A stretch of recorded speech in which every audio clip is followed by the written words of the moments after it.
Welcome to regular beer reviews. Okay, we're rolling now.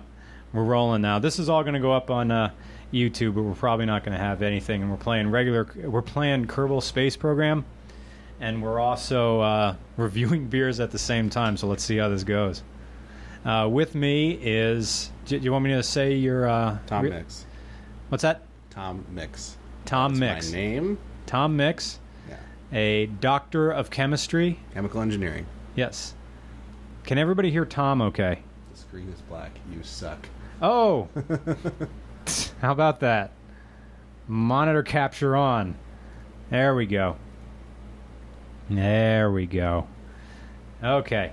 Start game, and then we'll start the beers. So start new.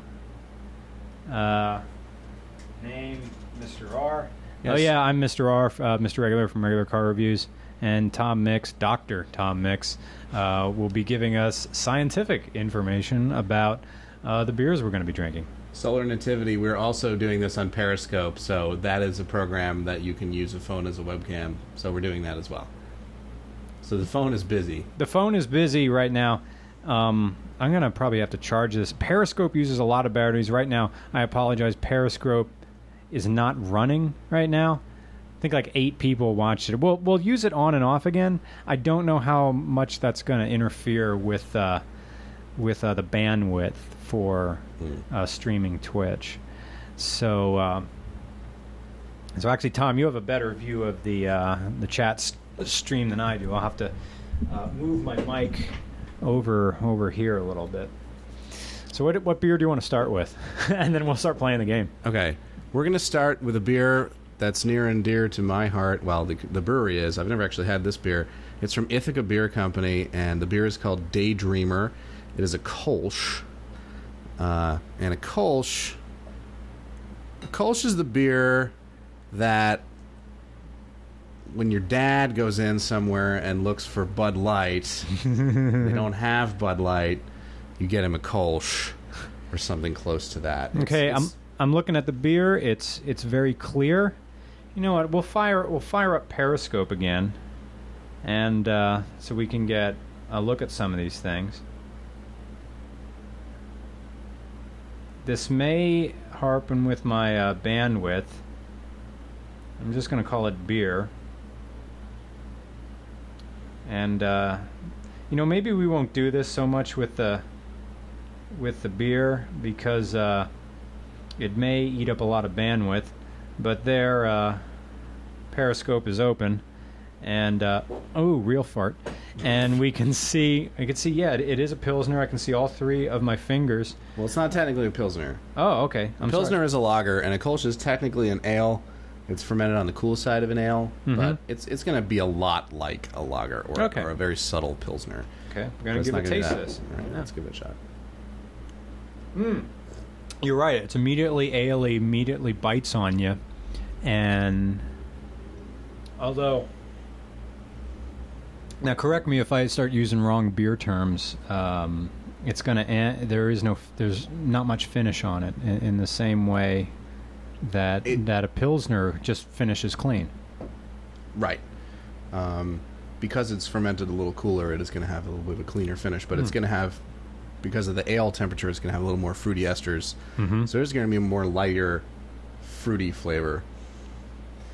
Jones Pew Pew says, can we just skip to regular absinthe reviews? I have a bottle of absinthe, but it's on its way to... I'm in the process of moving, so it's in a box somewhere in Iowa. Where else, yeah, we could do that. And we probably can't get it in Pennsylvania, because Pennsylvania and alcohol... Basically, the only state where buying alcohol is worse is Utah. Really? Yeah. Oh, you were talking about that, how in Utah everything has to be 3.2? Yeah, almost everything, yeah. There are exceptions, but Pennsylvania, with its wine and liquor monopoly and beer distributing laws, is really crazy. Someone on Periscope says, get me a Budweiser. He's being cute, but what is your feeling on Budweisers and your I don't want to say mainstream beers, but you just put your hand in front of your face. the mainstream beers that are for most of the country are in every supermarket, and if you're having party, you buy one. How do you view them? I mean, Bud has basically created. Well, the big brewers have basically created this style of American adjunct lager. Mm-hmm. And I'm not knocking them. One guy on Periscope says you're being elitist, and a little bit, but there's a time and place for Miller Lite, and it's hot dogs, it's hamburgers, it's a right. hot day and a lot of people around. Maybe you don't want a double IPA when it's 85 degrees out and the humidity's 50. If you're at a bar playing trivia and the tiebreaker is a chug off, you don't want the beer to be a double IPA. You want Miller Lite. Because you can't chug... Well, you can. I don't recommend it. No. You can't chug 10% beer. Okay, to save on bandwidth, I'm going to knock off Periscope here for a little bit. Sorry, guys. I'm getting rid of Periscope. Multimedia experience here. Right. This is my first time doing this sort of thing. How about we... do we want to finish each one of these? Yeah, we do want to finish each one of these. Each beer? I mean, we're not pouring them out, are we? Or, no. What's your plan? Because we have 1, 2, 3, 4, 5. Beers. We have 6 beers and there's 2 of us. But 2 of the beers are kind of big. Yeah. Well, we may as well finish them. Do you like the NPR thing and really get like the sound? Yeah, use your microphone. You have the boosted mic. This drives me crazy when I hear that shit on the radio. Oh, you see, we're drinking beer, so let's have a beer sound. Oh, and we gotta get right up on it and get that slurpy feeling that's going on in your mouth. No. Oh God. Oh, this beer's decent though. This is called Daydreamer. Sometimes Kolsch is actively referred to as a lawnmower beer. St. Arnold in Texas makes a beer that's basically called lawnmower beer, and it's a Kolsch. Yeah. It's a kind of a nice light way to start, and it is, like I said, this is what I would get for my dad. Mm-hmm. When he was like, do they have Bud Light here? Do they have that? Like if we went to a brewery or something where they don't have Bud Light, usually he'll be happy with this. If you actually get him what a brewer would call a Pilsner, yeah, it'll be too hoppy. For my dad. Anyway. But, this Ithaca Daydreamer, there's going to be a lot of burping, too. Well, yeah. But burping is part of the experience. Yeah. So I need... Okay. This is so multimedia. Well, while we finish this first beer, we can look at... Kerbal Space Program. Kerbal. Yeah. I need a little fuel tank attached to this guy. Teeny weeny one. There you go. And then I need like a section or something to go. Can I just put a fuel tank here in between them? Golden Dragon says, I can't wait to see littlest green spaceman get blown up. Well, it's going to happen. Jonas Pew Pew says, I love how much Kerbal Space Program is being played in the stream. Oh, here's a good guy. Here's a good guy. Fractured Skull says, what are your thoughts on Yuengling Premium? Guy from PA, probably. Or at least somewhere in the East Coast. Schuylkill County. I don't think you can get it outside of Schuylkill County as far as I know. Maybe now. Yuengling has really grown in popularity in the past couple of years. I like Yuengling Premium. I do too. I like to drink it out of quarts. For those of you, it's quarts is the white man's 40. Yeah. But they sell these giant 32-ounce bottles of it. And Premium... Look, here's my general feeling about Yuengling. Is that I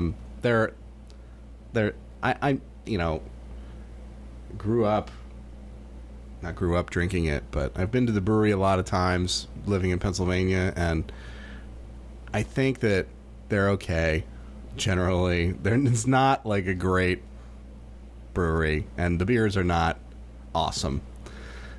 Premium I like just because it has that like sort of uniqueness to it, and you feel like, oh, you're getting like the secret beer in Schuylkill County. Yeah. But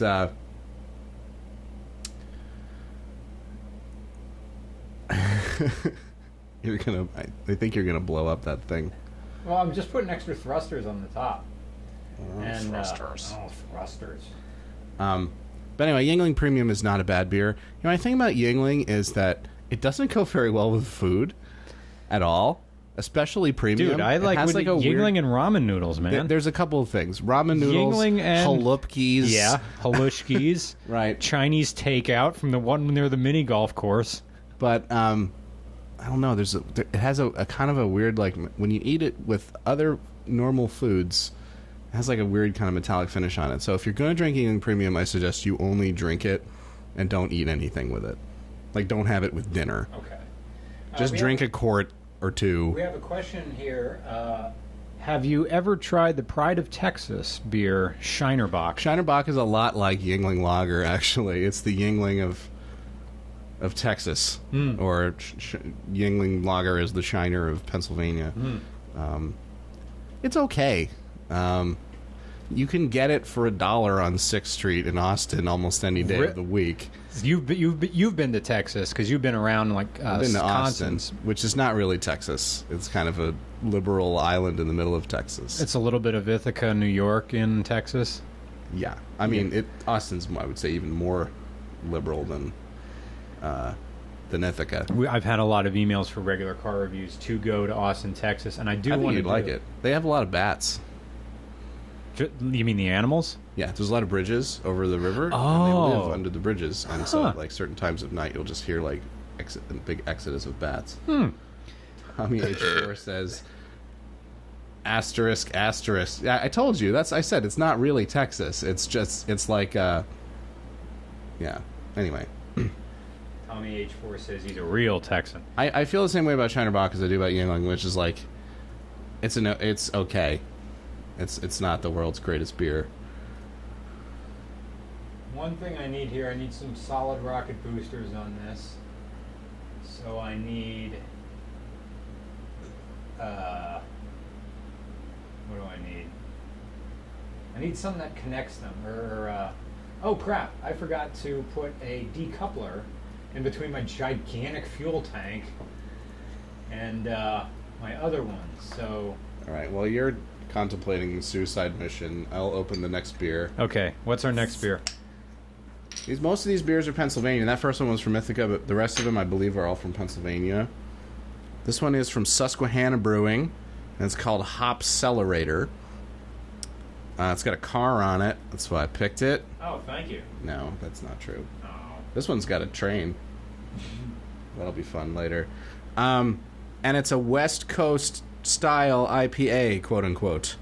So it's an India Pale Ale, and it's going to use a lot of the West Coasty hops, Citra, Simcoe, Cascade, Amarillo, all those kind of Washington, Oregon hops that made basically West Coast IPAs famous. Citra is a fairly new hop, and I believe, actually, I don't remember. Yes, it is. Carnival, it is Railbender Ale. We're going to get to that later. The train one. This one's a car. Oh, not a car. Oh, it's not a car. Oh, the voice. Here it comes. No, I'm ready to have sex with the Eastern Seaboard. It sounds really good when I do it into the good microphone. Jimmy Stong says, as bad as it sounds, I always enjoy a Corona with my food. Your thoughts on Corona, Tom? Corona is interesting because, so you know why you put a lime in Mexican beer? Because it's the yellow. Because it's the glass, the clear glass. The clear glass. I think we talked about that a little bit on the last one, maybe. But Corona is so married to this clear glass that they use hops that are chemically treated so it doesn't skunk. But it used to be that, you know, Mexican beer was skunky, so you had to put a lime in it to get the taste out of your mouth. I like Corona. But look, there's a place for Corona. It's when you're sitting on a beach You know, when you have no job and you're on the beach drinking a Corona and there's a camera behind you filming the ocean. That's a good time to drink a Corona. Okay, Tom, what do you think of this rocket? I have no idea how to play this game. Yeah. I realize there's a rocket involved. Yeah. And there's some physics, maybe. Yeah. But you're building a thing. Yeah. Yeah. All right, it needs a parachute, which I think is under utility. A parachute? Well, that's a big parachute. I don't know. That implies that you intend it to come back down. There you go. Oh, and I'll put little parachutes on there, too. Let me have a look at the stream here. I'm sorry, I'm going to get away from the podcast mic and away to the... See, we're using two different microphones here because I need to get... Very nice. I need to get away from... I need to find a way to link these mics with the computer so I can simultaneously stream. For those of the people who are watching this on YouTube who weren't able to catch the stream, you're getting the better audio because this is going into a Zoom H4 lossless, so you're getting great sound. The people on Twitch, sorry, you got a lavalier mic to listen to. Yeah. People on YouTube, you get to hear all of the digestive things that happen. Yeah. Fractured Skull says, things gonna go up faster than a Soviet-era moonshot attempt. Go up? Go up as in burns. Fluffy Bunny says, this rocket could look like more Eaters of Souls. Someone else says, okay. I need to learn how to stage everything. So, stage 4, I'm gonna need a bunch of stages here. Alright, stage 7 is going to be the solid rocket boosters.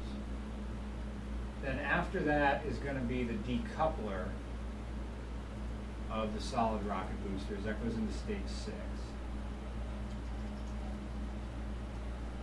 Also into stage 6 is all the other decouplers. I'm just going to drink this beer in the meantime. I'm sorry, I was ignoring the beer. Next time what we got to do for regular beer reviews is, see, I don't have a webcam. That's partly why we're doing this. So next time we'll get a webcam and just point it at the beer and just go from there. Right. That would be better. We did with the first one, but yeah, with the first one we had a GoPro and we had to use GoPro audio. This one's going to sound a lot better for the people on YouTube. So I'm sorry. Bring me up to speed with. This is Susquehanna Hop Accelerator, and it is a West Coast IPA. But it's from Pennsylvania. Yes, it says West Coast style IPA. It's from where are they at? Selinsgrove the Harrisburg area? Or something? Selinsgrove or Harrisburg? Pittston. Butter in beer. Diacetyl. Polarizing Fuel asks, can someone explain butter in beer? The buttery aroma in beer comes from a compound called diacetyl. It's produced by yeast during fermentation. And in beer, if you don't... if you don't let it rest long enough after you brew it, basically the yeast will generate it, and then in the later portions of the fermentation, it will start eating it. And if you don't do that, then you'll get this buttery stuff that is actually what they use to make like microwave popcorn. They just dump this chemical in there to make it smell like butter. Does Foster's do that? Because Foster's always had this buttery taste to me. Well, diacetyl is at fault in almost all beer styles, so it's not something you want on purpose. But with like a bigger company like that, you might find that the process is a little speeded up, and so I suppose it has to be if you're cranking out a lot of product. Acetaldehyde is another thing and acetaldehyde is actually. It's kind of a green apple-y, kind of bruised apple smell, and it shows up. It's one of the characteristics of American lagers because Budweiser uses beechwood aging. That beechwood aging process the wood doesn't do anything, but it flocks the yeast out quicker, and so the yeast doesn't have a chance to eat up some of those compounds like acetaldehyde and diacetyl. So it just in the beer as a result of the process, and it's something to be expected from a North American adjunct lager.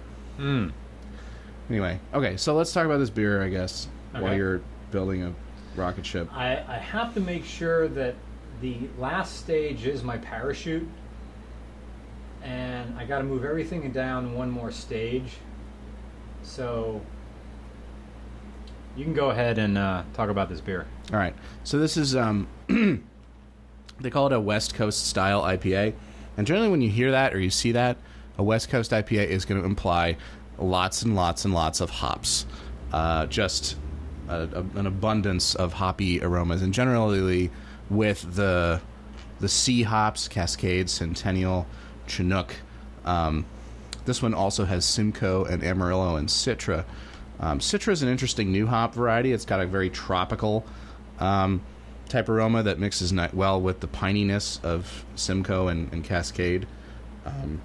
This particular beer, I wouldn't say it's way hoppy. There's definitely a fruity, tropical component to it, and it's nice. But in terms of like calling it West Coast, like if you pour this next to, one of the classic like Blind Pig, Russian River Blind Pig, or something like that, like that is a hoppy beer. That is what. Yeah, this doesn't taste hoppy to me. In the course of this podcast, I'm starting to feel it because we're on beer number 2 right now. Now, there's about Mr. Regular is kind of a lightweight. There's He's also a cheap date. Oh, I am so a cheap date, man. Like I'm a 2 beer queer. That's me. That's why I like Trogs so much, because I like Troganator and I like Perpetual IPA because I can have one with dinner and that's enough. I got something else at Weiss, and for those of the people outside the country, in Pennsylvania is one of those weird states where you can't buy beer in the gas station. Ooh. You have to buy it in a grocery store. So or not even at a grocery store. The grocery store has to have a liquor license. It's all messed up because Jesus and some other associated reasons. Taxes, I don't know. And it's weird when you want to buy liquor in Pennsylvania. It's like you have to go to a dispensary, a clinical building, usually in an unrecognizable strip mall with white floors, white tiles, and some fake vines draped over some Chardonnay in a box to make you feel cultured. You have to go You're going into the Ministry of Truth to buy beer at the state-run monopoly. Gin. Yeah, that's right. Victory Gin. Yeah, Eurasia has always been at war with East Asia. There is a little bit of bitterness to it, but Fluffy Bunny, Eater of Souls, makes a good point and says that comic book guys need more balance and malt. And generally, an East Coast style IPA, for example, your 60-minute or 90-minute from Dogfish, you're going to have a little more malty balance there. And I actually prefer that as well. I like hops, but I'm not like a hop head. And so I like to I like to see that malt backbone. And this one actually, behind the hops, does have a fairly decent, like a light malt background. It's fairly light beer. IPAs can really run the gamut of color from pale straw all the way down to amber. And this one's a very pale, kind of Pils malt kind of background. But I do like to see that malt balance. And this one, I'm going to guess that this beer is hoppier when it's fresh. I was trying to find an indicator on the bottle of when it was actually bottled, but... Hey, it's Neil. The real Neil showed up. Neil, you know who Neil is. Neil Roberts? I'm talking about the real Neil. The real Neil. The one and only Neil. Oh, no. The real deal. Neil the real deal. Neil the real deal, the rescuer of the Falcon. Raymond Empire says, Deschutes... What? Deschutes Fresh Squeezed. Deschutes is from Oregon, and that is a delicious beer. That's a fresh hop beer, and that's kind of a whole thing in itself. I'm astonished that this random person on a Twitch stream just named a random beer and you knew everything about it. Well, that's a West Coast well, this guy is right from Portland, right? You're the Portland guy. Anyway, the Stouts is in Oregon, and you get a lot of it in Colorado. Until recently, I lived in Colorado, and so I had this one. It's a fresh hop beer, and fresh hop is a thing where you kind of you harvest the hops and you try and get them into your beer as fast as possible, and you maintain a lot of grassy kind of flavor in there. But it's kind of a different genre of beer. For those who know context and know regular car reviews going back for a year or two, Tom is my good friend from high school who was doing his postdoc work at the University of Colorado at Boulder, and during the first RCR road trip when we went out to Boulder and filmed the Forerunner at Not Moab. We went to Nederland, Colorado. We were staying with Tom in Boulder, Colorado when we filmed the BMW S1000 RR, where we filmed the Honda Pilot, when I did a point of view review in a Porsche 911 SC, and also what else did we do? Oh yeah, one of the more literary reviews we did, which was the Toyota FJ Cruiser. We all did in and around the Boulder area. The Roman, who is not with us here tonight, fell in love with Boulder. He loved it because Roman hates shorts, and he likes the idea of going to a place that's not very humid, where we can wear long pants in the summertime. And it was, even though it was warm, it wasn't very humid in there in Boulder. Okay, we're done with this beer. Yeah, let's I'm sorry. give an overall impression of it. I think it should have. I got it at Wise Markets. Who the hell knows how long it's been there? I think that based on some of the aromas and stuff, it may be better fresh. So this might not be giving it a fair shake. But yeah, I mean, I love Citra. I love they included that, so that's cool with me. Okay, so the next beer, well, apparently this rocket might actually orbit, right, according to Spurg Alert. Okay, yeah. We'll go back to. I love Prairie. What's that? Interlerv. Do you want me to move the monitor closer a little bit? Can't tell if that's a double L or L. Interlerv says, had any Prairie Art Snails? Love Prairie. A lot of good stuff from them. Prairie Bomb is amazing. And Prairie America is also very good. It's a Saison. It's just called apostrophe America. Very good stuff. And they're in Oklahoma, if I'm not mistaken. So a little beer culture even out there. Tom, would you like some would you like some water? Do you want to get some water out here if you want to rinse the glasses out? Well, or you're good? We're going from an IPA to a double IPA, so it should be okay. Okay. You got the Brita thing in the fridge if you change your mind. I got some avocado. It's very fancy. It's all so fancy. I think I've had that Not My Father's root beer, and it just tastes like root beer with vodka in it, which is fine. Do you guys had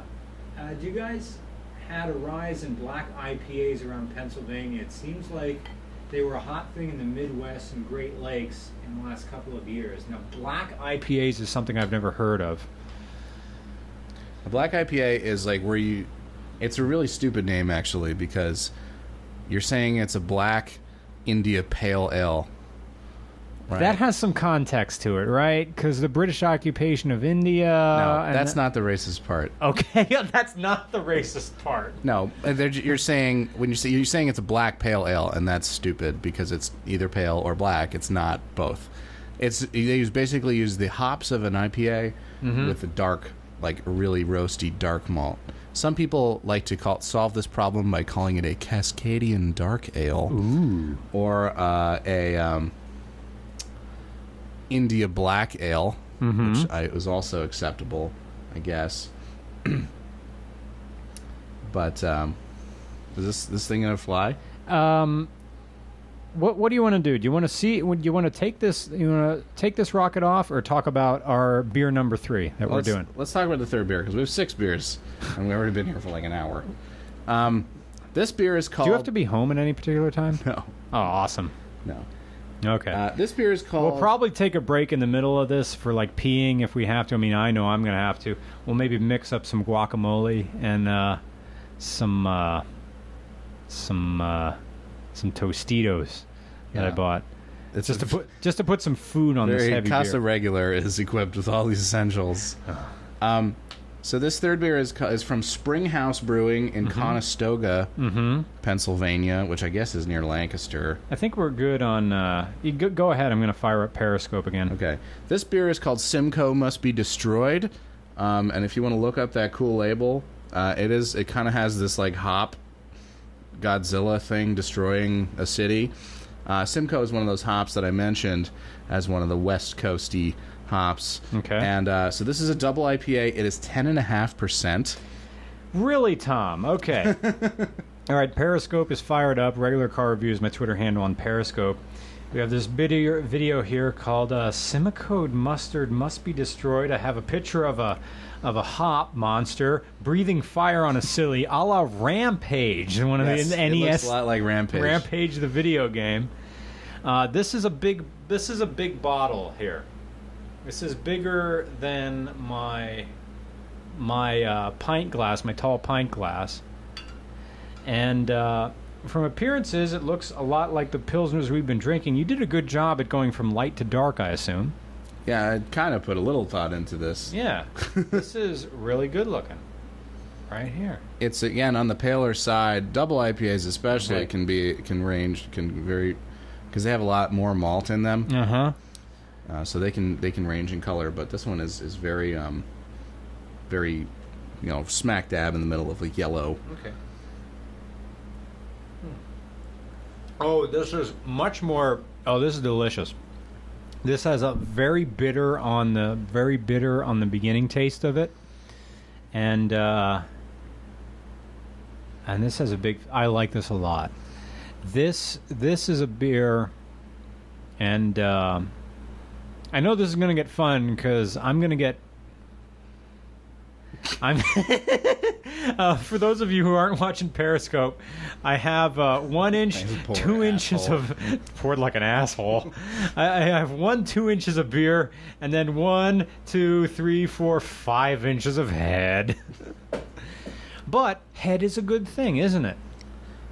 Yeah, head is an indication of the amount of protein in the beer. The amount of cum in the beer.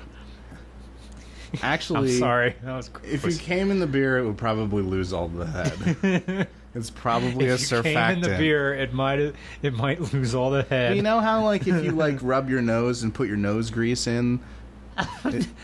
You never heard this? Tell me. All right, if you have a super foamy head on a beer, you can. I don't recommend this, but you can rub your finger on your nose and swirl it around, and the grease on your nose is a surfactant, and it'll pop all the bubbles. Basically, it's like Gas X. See, this is why Tom is amazing, because you know all the... Here, see, I'll this show is you. for I'll show you. You're See really going to do this this. Okay. Do you mind if your face gets in this, or do you want... Okay. Before I rub my nose, I'll just mix it in here. Okay, so the control glass, lots of foam, and you can see my bubbles are popping, and the reason is that my nose grease is basically breaking the film on the bubbles. And so the head is going to go away, and it's gradually disappearing there. Oh, look at that. And yeah, science. Science.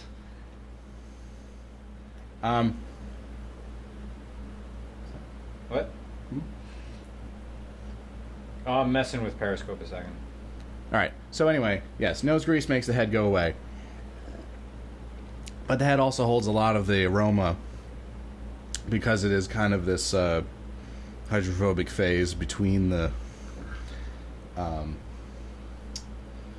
liquid and the vapor. Right. Anyway, what's our timestamp here? What are we at? We've been only at this, according to this, 34 minutes. Yes, it is a bomber, American Empire. Hold this up a second. I need to get my notebook. Okay. Intel Lerv, what's the best stone beer you've ever had? Any of the Enjoy Bys. Enjoy by blank, Enjoy by 420, Enjoy by whatever. That's the best stone beer you're going to get if you can find it in the store. before the date. Otherwise, I feel like Stone is kind of overrated. But that might be a just me opinion. Their Russian Imperial Stout's pretty good too, and Woot Stout. If you like the internet, Woot Stout is made by Will Wheaton. Really? And Drew Curtis from Fark.com and Stone, and it is a very good. The July 4th Enjoy By was really good. Excellent. Yes, I have. It does. Jay Gies says, "Have you tried the Stone's Green Tea IPA?" Yes, I have. It tastes like what it says. It does what it says on the tin. If that's something you want, then you go ahead and have that.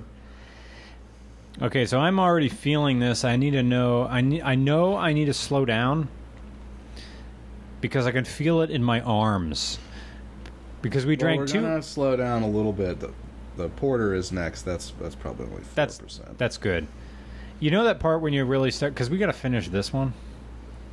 Yeah, you said you wanted to finish them, so what was your plan? Just to drink half of them and then keep going that way? Then you and I could finish them offline. Oh, okay. Let's do that. I think now we're committed. Oh, now we're committed to drink all of this? I mean, we're in your house. We're not going anywhere. Well, I'm not going anywhere. You're going somewhere. It'll be fine. See, this is the big one that scares me. Is this dessert? Oh God, that's the haymaker. You know what? Okay, I am going. Well, no, I'm going to keep it running here on the 4-track, and at some point, probably have to edit it for length for YouTube. Yeah, we're going to have to edit it for length from YouTube. I have a notebook here so I can mark the minute points as I go. And, sorry. You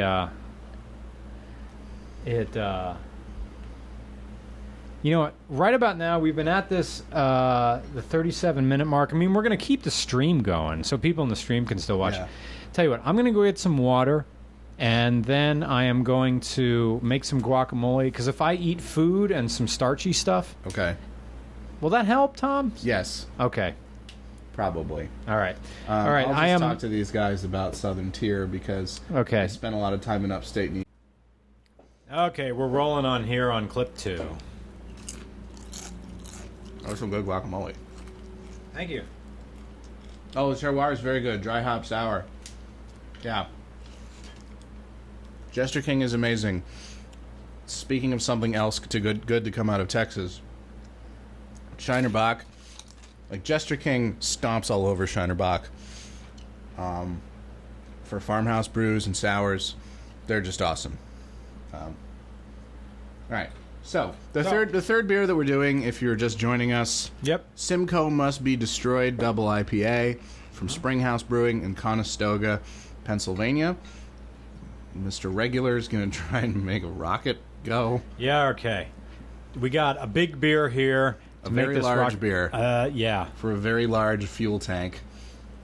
Okay, I learned about staging now. So I'm drunk. And I'm now going to fly this plane. I told you it's a cheap date. Look, okay, we're on technically beer number 3, because this is 2 beers. But we're splitting them. I know. This is beer 1.5. God damn it. Sorry. Do you remember when we both used to do that? When we used to took the Lord's name in vain, and then we'd say sorry? Yeah. I mean... That helps. What? Taking the Lord's name in vain or saying sorry for taking it? The sorry part is what gets you actually out of hell. Yeah. You know, I was youth minister for just a little bit at the UCC. It was for summer. Mm-hmm. But my dad was a deacon at the church.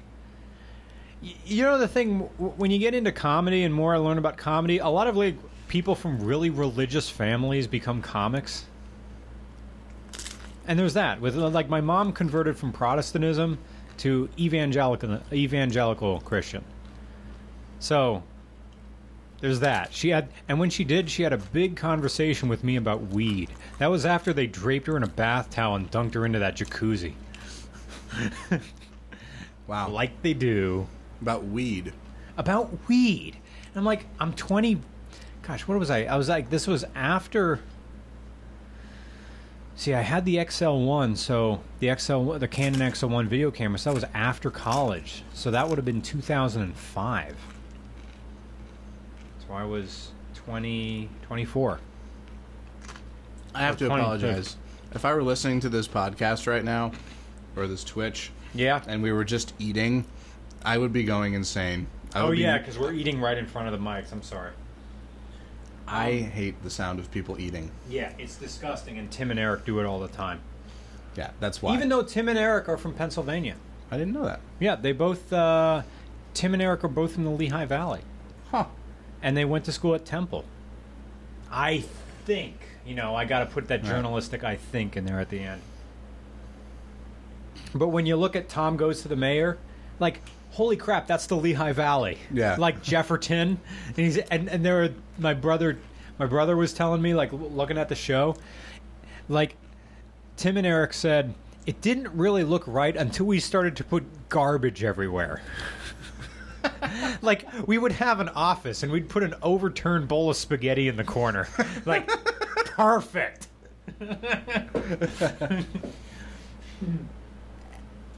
All right. So, we're drinking a beer. Okay. It's simple. It's time. We're drinking a beer and launching a rocket. Let's launch this rocket. This is what, minute 3 on clip 2. Here we go. You ready for this, people? Finally, we're going to use Twitch. Kabam! Oh, shit. This is a heavy rocket. Okay. We're flying solely on the solid rocket boosters. This may not go well. Let me get some, let me aim this thing a little bit. Uh-oh, it doesn't aim, does it? Can you steer it? I'm trying to. I'm trying to point it. No, you're getting, Shit. Shit. Oh, this is such a shit show. All right, I'm out of fuel for my rocket boosters. Bam! Get him out of here. Bam! Oh, shit. I bammed too much. Press R and T. I pressed R. Press Z or R twice. Press... Do a barrel roll. Oh, I'm going through my stages too fast. Why didn't it decouple all my my solid rocket boosters? My one rocket is like dealing with all this bullshit. Too much bam. Never go full bam. All right. Did I just decouple my final stage here? How far do you have to get in orbit? Quite far. Robot says you're carrying weight. No shit, it didn't decouple. Why didn't my rockets decouple? Did I miss them? Did I miss decoupling them? Ah, boy. Well, shit. Going sideways. Your altimeter's still going up. Oh. Up. Oh.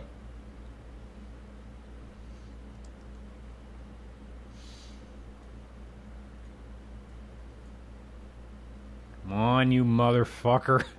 See, I don't swear in regular car reviews, but now I'm freaking swearing. Do you really not swear? We try not to swear. We're vulgar. You say worse things. I say worse things than swearing. You're on fire. Yeah, I'm going through the atmosphere still. No, now I'm going down. Go up. 18,000 meters is what? 60,000 feet? Okay, for those of you who's looking on YouTube, we're playing Kerbal Space Program. I'm drunk, and I'm flying a rocket sideways across the... I'm going back down again. And I didn't decouple everything. And I made a big problem, and my rocket's on fire. Is there a temperature thing where it blows up at a certain point? I'm sure it does. Oh, hey, oh, hey, oh, hey, ha, ha. Oh, now I lost dead. everything. Now you're dead.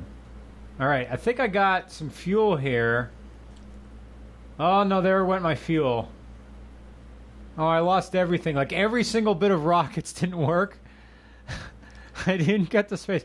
But my capsule here is coming back in to the Earth. And It still has thrusters on it, so it can still steer. I think this guy's going to live. Yeah, I do have a parachute. That's my very last stage. I hit the space bar one more time. And I say, so it's got a while for this little capsule to get back down to Earth. Right. So let's talk about beer. So the beer it's called Simcoe Must Be Destroyed because it uses a shit ton of Simcoe, which is a very kind of piney, like a dank hop. Dank. Sometimes you'll hear dank as a descriptor, and it just means like, to me, dank means marijuana-like, right? Right. That's dank shit, man. All right, we're at 5,000 feet. I guess at 1,000 feet I should deploy this parachute. And it's very hoppy. It's good. It's very good. It's a great expression of Simcoe. This is the West Coast style IPA that people needed. That SBC was trying to do, I think. It's also the 10.5%. That helps. That alcohol, it helps with the body. It puts a little kind of burn into it. It also, for practical reasons, helps some of the oils from the hops actually dissolve in the beer. Not dissolve, but be soluble in the beer. Looks like your dude's gonna... It looks like this is the first time I played Kerbal Space Program. And my guy's gonna live. I got the parachute. I got the parachute open, and it's gonna land in the middle of goddamn nowhere. OMB 2010 says, "Hello there, Mr. Regular. Can I bet that Monday's car is a JDM? Monday's car is not a Japanese domestic import. It's a USDM car." Thump. All right, so my little Kerbal guy got down to the ground. He didn't die, and this is the best Kerbal anything I've done. Does he jump out? Does he get out and like jump out and say like kiss the ground? Let me ask the stream. Is there a way for I can get this guy out of his out of the canister there? Out of the iPod? It is not a PT Cruiser. The interesting thing about the PT Cruiser, I have yet to film one. It's hard to find a PT Cruiser, and maybe the question is someone with a sense of humor to let me film a PT Cruiser.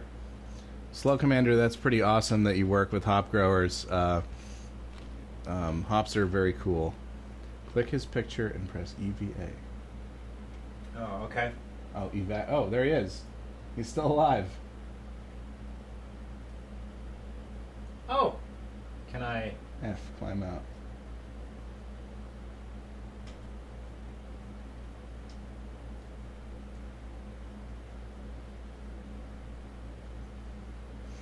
Now he has to drag that back to to mission control. Herpa derpa derpa derpa herpa derpa derpa. No. Well, you lived, buddy guy. You came straight out of, like, you get a bunch of pilots that are experienced, and I picked the one who was the stupidest, and he lived. So how about that? Let's go back to the station. So this is a very good double IPA. Simcoe Must Be Destroyed. How do I We're go almost finished with it. I know. This was the biggest part of the help. thing. Thank you, Tom, for helping. While we took a break for the YouTube crowd, Tom was telling a story about doing power hours, which is a thing. A power hour, and again, I'm drunk. So a power hour is a wonderful way to imbibe a lot of beer in a short amount of time and not quite feel it. It's like a steady infusion of alcohol over the course of an hour. Now, we're both in our 30s now, and the idea of doing a power hour is sounds a little bit painful to my liver. even if we're just doing Bud Light. I did one 2 weeks ago. But that was a very special situation. Was your brother-in-law's wedding? No, that was at the bar that I would go to that has 60 taps. And I Oh, was in there Boulder. after closing. What was that bar in And there's Boulder? 60 taps. Care to mention the bar? I don't want to get anybody in trouble. Okay, never mind. If you're ever in Boulder, there's a place called Backcountry Pizza and Tap House that is the best beer bar on the Front Range, and you should go there. But we did a power hour-like thing with all the drafts, and it was amazing. That's something, if I do, gosh, maybe on the Pacific Fister. Myself, the Roman, Blake Wrong. Ooh, I wonder if we can get Matt Farah. Like, if we can all do an RCR power hour and do that. That'd be fun. That would be bad freaking ass. For those of you who are in the stream, I just got an email from Alex Roy, if that means anybody into the RCR crowd, that he says, hey, next time you're in New York City, let me know. Alex Roy is the former unofficial, because there is no official record holder, for the coast-to-coast record in driving. Wow. And his is... Gosh, I should know it right off the top of my head. I could cheat and go to Google and find out. But it's something like... It's under 40 hours to drive from New York City to L.A. Wow. And he did it in a car in like the early 2000s with a bunch of radar detectors and everything. Anyway, the man is a modern-day superhero. And I can't wait to meet him. Carnival, I've never done a Century Club. I think I only ever got to like There 80. will be an RCR and Alex Roy collab in the future at some point. But the video that we make won't be out for a while, because that's going to come out on RCR Season 8. Because you're seeing the season finale of RCR Season 6 on Monday. And then Season 7 is the Southern Stab. And Season 8 is going to be called the In-Between Days, which is the stuff we filmed over this summer, which probably will include Alex Roy. In fact, I may even put Alex Roy's our collaboration as the season finale. Isn't that a Cure song? What? Isn't In Between Days a song by The Cure? I think so. What is the one that's like, yesterday I got so... That's Ben Folds. It's Ben Folds covering The Cure. Oh, you're right. Because that was from his... Yes. I'm sorry I'm chewing again, but that shows how good Ben Folds is. That he can take... It is a song by The Cure. It's Ben Folds covering. Because when I hear the uncock my shit, I'm heartbroke, but I'm still... Bitches ain't shit but hoes and tricks. Lick on these nuts and suck the dick. Get the fuck out after you're done! And hops in my ride to make a quick run. I used to know this bitch... Yeah, we're getting drunk. Yeah, Derek Ride used to roll around and fuck the hoes at night, tighter than a motherfucking gangsta beat, and we were balling on the motherfucking Compton streets. Real fart. Shit got Deep with it was on number one song after number one song. All right, we can stop. Yeah. I saw Ben Folds at Red Rocks right before I left Colorado, and it was awesome. How do I go back to the Build Your Rocket thing? Time I Got back. That's Weezer? Weezer, Good Life. Time I got back to the good life. When I look in the mirror, can't believe what I see. Tell me, who's that funky dude? I can't hold a tune like... See, Tom, you have a 2-octave range or 3-octave range? Look, I'm not Mariah Carey. I don't, like, count it out. But, yes, I was in the Cornell Glee Club, if that's what you're asking. That's true. All right, next beer. Next beer! You gotta finish that. How do I get back to build this motherfucking rocket?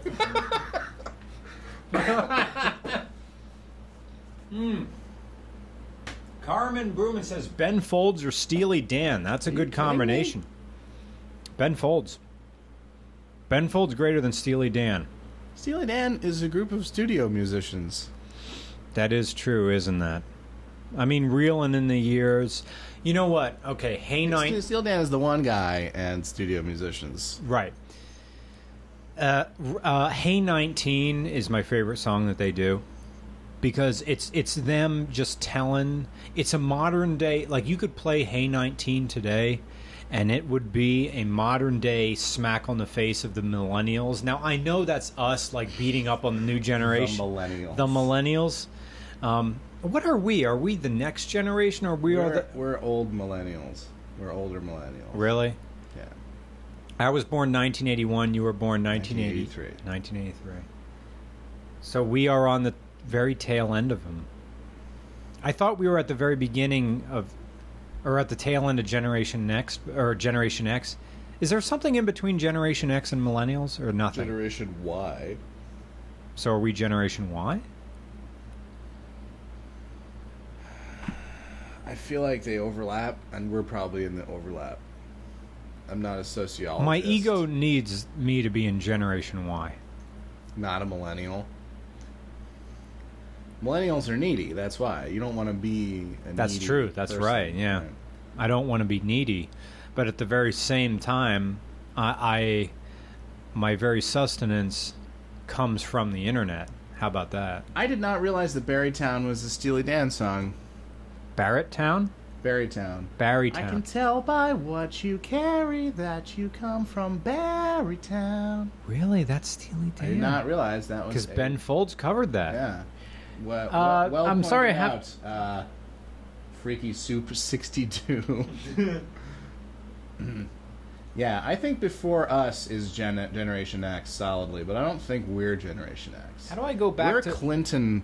We're Clinton boom. Right. Everything's awesome. The president's getting blowjobs. Right. I was in Mr. fucking Pejkovich's class, and we're talking about this, and Mr. Pejkovich didn't give a shit. He had, like, Mr. Pejkovich was this guy at this high school Tom and I both went to, because we both were in the same grade. We're class of 2000 in high school. And senior year, that was, or 99 or 2000 when he got the Hummer.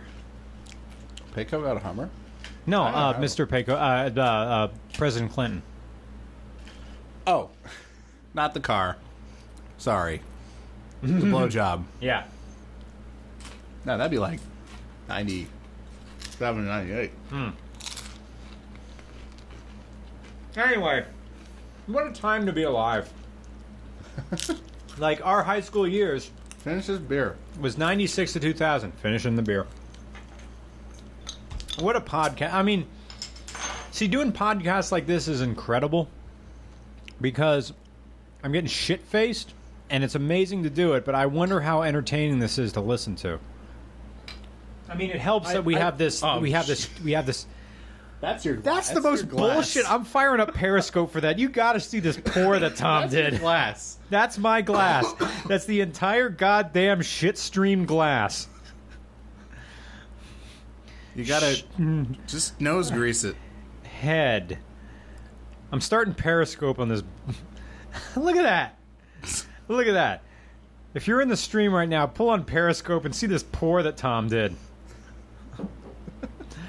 It's fine. Okay, we got to measure it with my knuckle. 1, 2 inches of beer. 1, 2, 3, 4 inches of head. Like, who was it that was excited about Railbender? Was that Carnival?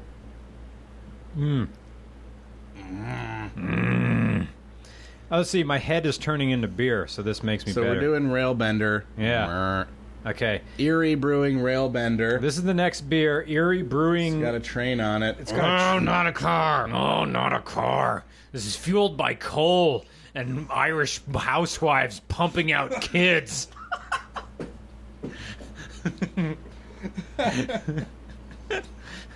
Husband only knows how to raw dog. You need them because you throw them in the mine Yeah, to yeah. fill up the mine. This is the Jonathan Swift. Yeah, I have Solution. this reference coming up in a future RCR about James Joyce and Ulysses, and people hold it up like great knowledge, but they tend to forget that the last page is just an Irish housewife diddling herself. And then it's just, yes, she's thinking about a husband, and she's 3 fingers deep into her own box. Ending Periscope. Down Periscope. Down Periscope. They should say that. You should say that when you... Remember that movie with Kelsey Grammer and Lauren Holly? What's the... Down Periscope. Yes! Saw that in the theater. Terrible. Were you on a should date, go or back were you to just the there? station. No, I wasn't. I think I saw it with you. Or No, Barrett. I wasn't there. Or maybe you were Barrett. Anyway, guys, I'm sorry to have my mouth full while talking. How do I get back to the launch pad and build this rocket again and not have it be freaking... All right. Railbender. Yes, Carnival. He's asking about Railbender again. Yeah. Bending rails. This is a Scottish style ale, which is different from a wee heavy or a Scotch ale.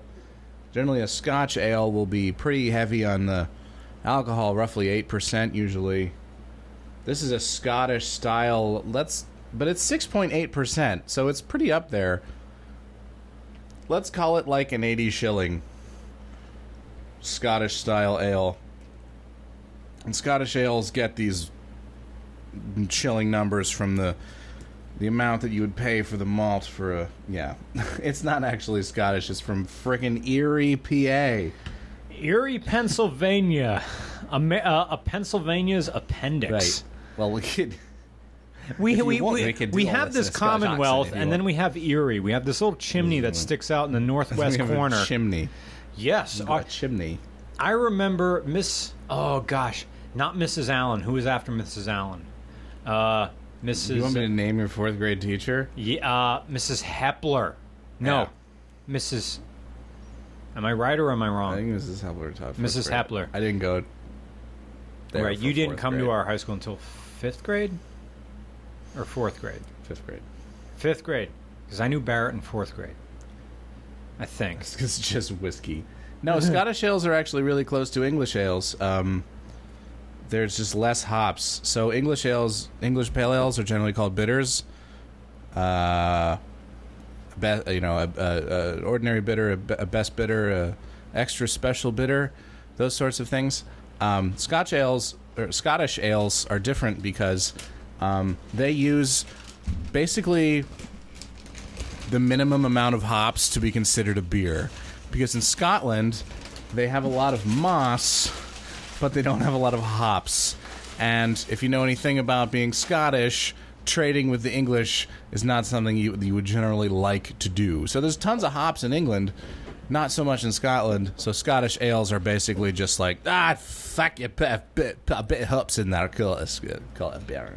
Another fun fact, Tom is a very good voice actor. We could, if you want, you could do it in a terrible Scottish accent if you do the rest of it. It's amazing how you're able to do and that. an awful, although it is actually technically approved by a guy I know who lives in New York who said I had a pretty good Scottish accent, but I was very drunk, so I don't even remember doing it at the time. Do you remember when we Anyway. Remember when we went... Sorry. Tom also speaks 2 languages. You speak Spanish and... Speak a little bit of Spanish, yeah. And French? I'm a bit rusty. I actually spoke... You may find this hard to believe. I spoke more Spanish in upstate New York than I did in Colorado the whole time I was there. So... Colorado is a Spanish word. There's a lot of Mexicans there, no? That's amazing. Like, for those... the channels... Can you believe this? That this has got a guy from PA who can manipulate his voice like that? Like, I wish I could have... I'm no hero. Shrek is love. Shrek is life. I actually found a bit of a Shrek shampoo. Yeah. And my brother had it from probably 10 years ago, but I had it and I was going to take a picture and put it on the internet. Shrek is love, Shrek is life. Ever seen that video? Yeah. Yeah. Aye. The computer animated one. Shrek comes in and anally rapes a cat. It's great. Shrek and anal rape. Anyway, let's talk about the beer. Railbender Ale, Scottish style. Don't confuse it with a wee heavy. It's not a wee heavy, people. It's not a wee heavy. It's not a Scotch ale. It's a high. It's like the ESB of Scotch. Okay. Scottish ales. Okay. But this is brewed in Erie, Pennsylvania, which is this little bastard part of Pennsylvania that lives up in the upstairs corner. The only reason we got Erie. Erie should really be part of New York. All right, I like Erie because Mrs. Hepler said, does Pennsylvania border a foreign country? And the whole class said no, and she said, yes, it does, because we border the Erie Lake. We border Lake Erie, which borders Canada, so yes. Half of Lake Erie belongs to Canada. Yep. So if you want to break it down according to litigation, Pennsylvania does border a foreign country. Thank you, Carnival, for the link. We are truly living in a hypertext age. This is if you're used to Scotch ales, if you're used to McEwen's, and if you're used to I can't think of any of the commercial examples at the moment, but there are lots of them out there.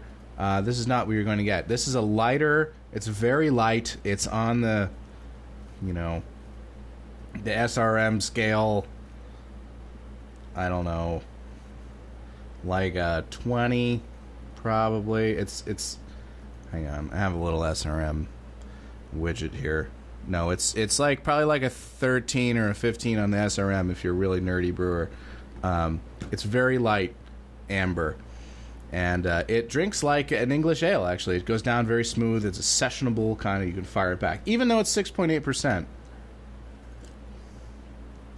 And what you'll notice in Scotch ales is a characteristic kind of a caramelization. Generally, some caramelization happens during the boil, and there's a little bit of a sort of earthiness, too, that normally comes from the water. It's very hard water up there, but also you can recreate that by sometimes using peat smoke or things like that. Smoke is not a requirement for a Scottish ale. In fact, it's generally not. It's generally frowned upon in a pure Scottish ale, if you want to call it a smoke beer or whatever. That's cool, but it's not like Scotch, like scotchy Scotch, like Lafroig, nice. Something like that. It's not peat smoked or that. Okay, the beer is very smooth in the middle. Man, I'm getting drunk. We got 2 beers left. We may have to take a break. Mr. Regular, go boot. No, I'm not going to boot. Just, I know where I'm at right now. And I know that I'm getting kind of tipsy and my speech is slowing down. And my thesaurus turned into a religious handbook that's balanced on the top of the toilet paper dispensal at an airport, in a bathroom at Newark Airport.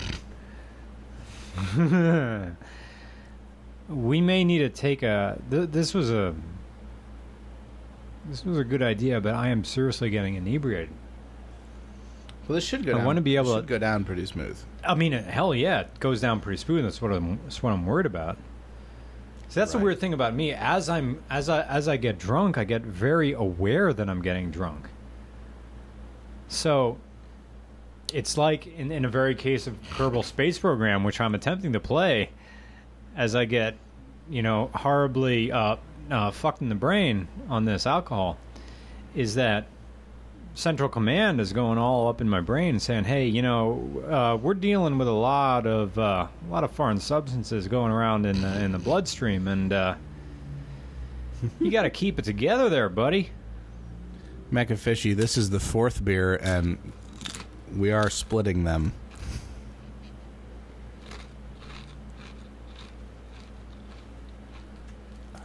Maybe I should take solace in the chat channel that's going on right here. Let's finish this beer and then take a break. We'll Because that'd be a good break. That'd be a good, because I think we took the second break after the second beer. Yeah. First break after. We'll take a break after this. We'll pause the 4-track recorder, but we'll let the stream play, and so we can still talk to people. Ban this guy. Just spamming. Okay, how do I ban this one guy here? Nope, that didn't work. Just regular old click. You gotta get rid of that ad. That's a good question. How do I ban this guy? Oh, Dad. Let's see. How do I ban this guy? You know what? This is a good place to take a break. We got a spammer on the channel I have to take care of, so we'll be back here on YouTube in a little bit later. To wrap up about that. Okay, we're coming back on YouTube now. It's great. It's a great 80 shilling. You would like to talk Scottish into ale. the microphone for YouTube. High octane Scottish ale. High octane Scottish ale. And it's good. I think it's legit. I think it's very good. If you want to move the microphone closer to you, you I don't can. know why I fuck with Let it. me fix this microphone. Tell me if this is. That's fine. Just put it. Just stick it right in my face. Thank you. There it goes. All right. All the cum right in my face. Just everything in my butt. Everything in my butt right now. Just stick it. Opium and fuck me. Stick your arm. Fuck me in the ass.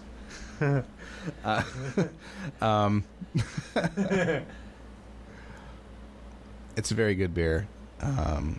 It's legit. It's a very unusual style, Scottish ale. You'll see a lot of places make wee heavies because a lot of places like the big heavy beers. They like, oh, this is 8%, this is 9%, this is, we'll call it, whatever, tilted kilt, and show a guy's butt in a kilt, and that'll sell us beer. Scottish ales are a little more subtle, and this one I think pulls it off very well. Okay, so what do we got going on in the chat channel? We got that what she said. Gronk says, have you ever tried to suck your own dick before? Well, I think everybody's tried it at least once. Every male, I think, at least Every once. male has made the move. They've lied on their back, tried to pull their knees up to their chin and see how close they get.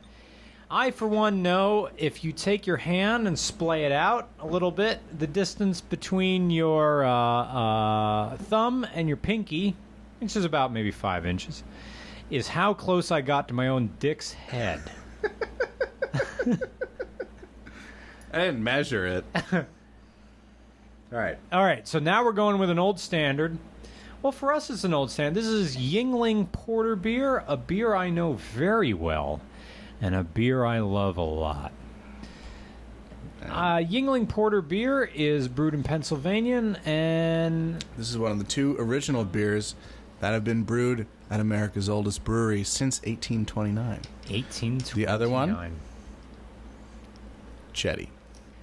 Lord Chetty. Chesterfield Chetty. Ale. I should have brought that. That would be great. Chetty, like, if you ever come to Pennsylvania and you're in a bar and you see that tap that says Lord Chesterfield Ale on it, I don't care if they have Dr. Frank's 2007 Sauvignon Cabernet flowing out of that place. You, digging deep with that one. Oh, go on. You go for the Chetty. Fun fact, I think in 2008, Tom and I got into the Finger Lakes Wine Festival at Watkins Glen International Raceway. I had a Canon XL1 on my shoulder, and we got media passes. And if I could have gone back in time, I would have... They were selling Dr. Frank's 2007 Cabernet Sauvignon. And am I pronouncing Sauvignon correctly? Yeah. I was laughing because last time you said Sabernet Cavignon. Sabernet Cavignon. Chicken fajitas. They had Cabernet Sauvignon, and it was selling for $20 a bottle, and I should have bought one. That was the best little glass of wine I ever tasted. It was Dr. Frank's. No, 07 was a very good year in the Finger Lakes for red wine, so that makes sense. Yuengling Porter. Yuengling Porter. Yuengling Porter has upgraded its label. It's a little fancier now. It says Dark Brewed on it. Dark Brewed. And it also says brewed expressly for family and trade, which I don't know what that means. I don't know. That's It's like some. I think they're just. That's for the people who live in New Hope, Pennsylvania, and they have an antique shop, but they put the extra E on the end of it. The shop. Shop. Right. Yeah. So Yuengling Porter used to be one of 6 beers that Yuengling made. They added the light lager. They've added a couple since then. Used to be, back in the day, used to be lager, premium, porter, chetty, black and tan, Yeah. and premium light. Now they have a light lager, and they have summer wheat, and they have an Oktoberfest, and they have some other seasonal stuff, which reflects their gaining prominence in the craft community, even though they're not a craft brewer at all. It's not. The Yuengling is a in-between brewery that it's not really a national product, but it's not craft either. And take this in the Adam Carolla spirit in which it's intended. It rides a lot on the prominence of the Commonwealth of Pennsylvania. I don't mean this as a slam toward Yuengling, but at its price point, it's very good. Yeah, especially around here in Pennsylvania, you can find cases of lager for $13 still. Right, that's awesome. Right. You can't beat that. No, in New York City, you're paying $4 or $5. Well, okay, that's New York City prices, but you get. I remember on the road trip when we went out west toward your place in Colorado after we passed Chicago. People were very excited to hear about Yuengling. And to them, that was a big deal. They've been really strategic. If you're not on the East Coast, you've probably never had Yuengling. Yuengling has breweries in Pottsville and Port Carbon, which is right down the road, and Tampa, Florida.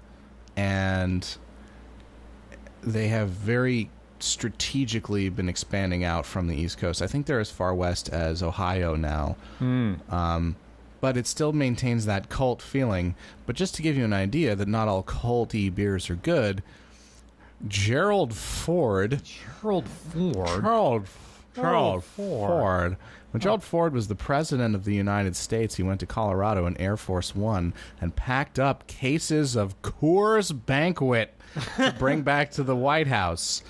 So, New England has just gotten Yuengling recently, and it was like this big forbidden fruit thing, like, oh, we could finally get Yuengling, and now everyone's like, oh, this is kind of not that good. So I'm not sure how Yuengling is doing up there, but yeah, not every beer that gets smuggled is good. Since Gerald Ford was smuggling Coors as a regional product back in the day, according to a mutual, a high school friend of ours. Get hyped. Yeah, who we'll just call Manda, and she tells me that she's been at the White House. Okay, we won't say names, but all right, I know a classmate of ours who's now a lobbyist, who went to high school with us. She's a lobbyist in Washington, and Yuengling, they do have it. It's a staple at the White House, partly because of the whole nationalistic sense of it.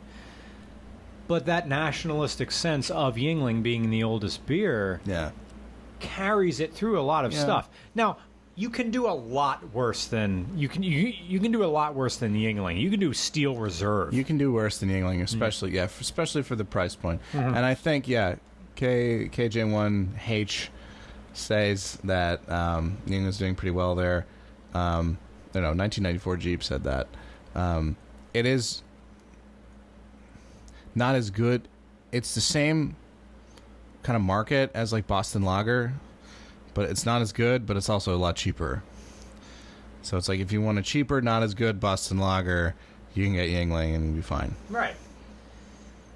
By the way, touring the Sam Adams Brewery in Boston, that's a good time. That's a fun tour. Depends on the time of day. Really? If you go like at the end of the day, they'll be a little more liberal with the pouring of the. Are we launching this shit? I think we are, but I need to go back to the Space Center. I don't think I put a pilot in this thing yet. I haven't had the Obama brewed beer, Golden Dragon. No. There's an Obama brew. There's a beer. It's like I think it's like a honey brown kind of ale that the president supposedly homebrewed at the White House. You think Boston Lager is not? Boston Lager is more of a beer than Yuengling. Yuengling is mostly corn and rice. Really? It is closer, busting my bubble with this. It's closer to a Mexican lager than anything. Oh gosh, really, Tom? Not mostly. It's very high adjunct. That's why it's so clean. You're right. It is clean. So is any? Boston Lager has a lot of sugar in it, so. Really that makes sweet. me feel better. Stick it to you, Massachusetts.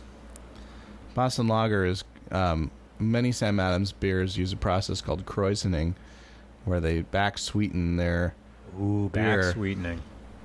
I did call Yuengling a Mexican lager because Mexicans imported the concept of Vienna lager when they were ruled by the Austrians. Check out Maximilian the First, or whatever, that guy. And so Vienna lager came to Mexico at that time, and so you had amber lagers there, but they didn't have as much barley in Mexico, so they had a hell of a lot of corn. Mexican lagers are mostly corn, and so they're super clean. And Yuengling also uses a lot of adjunct, a lot of corn and rice as well. So I know it's not a Mexican lager. I know it's brewed in Pottsville, Pennsylvania. I've seen it, the brewery, but yeah, back to the krausening with Sam Adams. They add unfermented wort, back to the beer. And that sweetens it up a little bit and gives a little more malty character, but also adds a lot of sugar. For those of you who have just joined us for a while, my guest, I'm Mr. Regular from Regular Car Reviews, and this is partly for the Twitch stream. My guest is Dr. What? What do you want to call him? Tom Mix is the name that I use on the Twitter box. Tom Mix on Twitter. You can follow me at tommixdrinks. tommixdrinks on Twitter. Yeah, on the Twitter. And he is a doctor of chemical engineering, so and please know I mean this with all the best admiration, the fancy scientific words, which I cannot replicate, are real. We have a doctor of chemical engineering talking about how beer works. That does look like a dong. I'm just saying. Especially when it's floating in the air like that. TW4 Jockey says if it weren't for Pennsylvania's Hey, there it is. What is who? Thank you, TW4T Jockey. That is my Twitter account, so you can all follow me. Yeah, you can follow me on Untapped. Oh, my phone's blowing up. Oh, People follow me. Oh, yeah. Yes. Add me on Twitter. The interesting thing about and then add me on Twitter, and then you should be able to find me on Untapped by looking for Twitter followers. I have a lot. Yes, I use Untapped. I'm not a power user of Untapped, but I do have on the order of over 2,000 distinct beers. So, in the same way that Regular Car Reviews relies heavily on the academic. Nice. Ooh. Oh dear. Use oh, look at that! Your phone ringing after you Blowing said that. the fuck up right now. Twitch. In the same way that Regular Car Reviews has a academic side of car reviews, Tom Mix, or tommixdrinks on Twitter is a legitimate doctor talking about, or doctor of chemistry, Chemical engineering. doctor of chemical engineering, talking about why certain beers taste the way they do, why you get the certain feeling you get from certain beers. Now, here's a question, and I'm just saying this for good conversational radio banter. Why do some people claim that they get different buzzes from different beers? Or why, in your professional opinion, do you think people say, I can drink a whole bunch of Coronas and I never get drunk? And I know alcohol content is a part of it, but why do some people, man, you get the smoothest buzz from Guinness? Or, oh man, Four Loko, of course, that's different. It is possible that the composition of particular beers outside of its alcohol content, which is huge, outside of the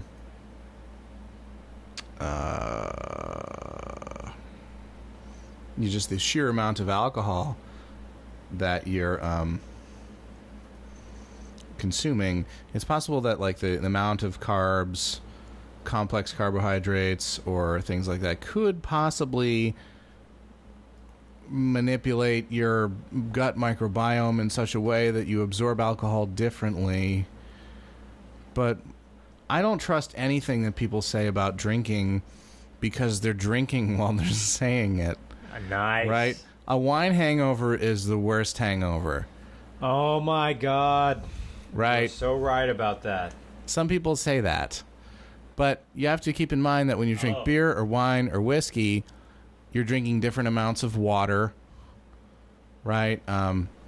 If you drink a case of light beer, you've had a lot of alcohol, but you've also had a shit ton of water. Yeah. Right? You're gonna pee all night. Right. And you are hydrating yourself initially.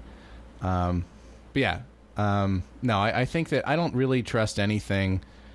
The plural of anecdote is not data, right? So I don't really trust anything that people say while they're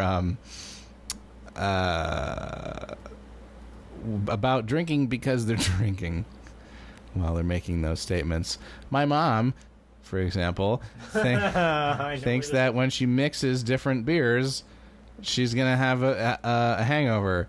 And it's like, is it because you had two different kinds of beer? Or is it because you had multiple beers over the night, right? You switched. And sometimes she'll go, I think there was something in my cup. And I was like, was it vodka? Yeah. And she'll go, don't say vodka. Right, so. It's a good question. Why am I not in Washington doing a PhD? I don't study beer. I do biological engineering type stuff. I would like to have an alcohol or food and wine or beer component to my research, but I'm working on it.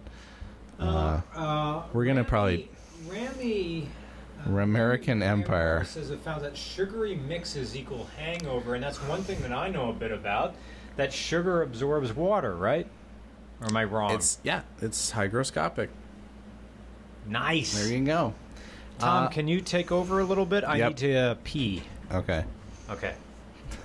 One time, my friend, so I don't know if you guys are familiar with Brooklyn Chocolate Stout. It is about a 9% chocolate stout.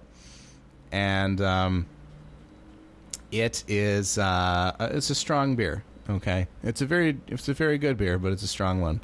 And it was my birthday, and I was drinking a pint of this. My friend had ordered it for me. And what he had also done was dropped a shot of vodka into it. So instead of being a 9% beer, it was around, 12 or 13. And so I drank it, and then I got to the end, and there was a shot glass in there, and I was like, wow, that was really strong. But anyway, so I got him back for doing that by getting him... We went out... we went out drinking for his birthday, which was a couple weeks after mine, and I just got him a triple peach schnapps neat. Because I knew that would give him an awful, awful hangover. And he did not come into work the next day. So I got him back. I think the reason sugary drinks give you a worse hangover is because when you ingest kind of like a lot of like pure simple sugar, you get a huge insulin response. And so insulin, of course, manages and manipulates that glucose level.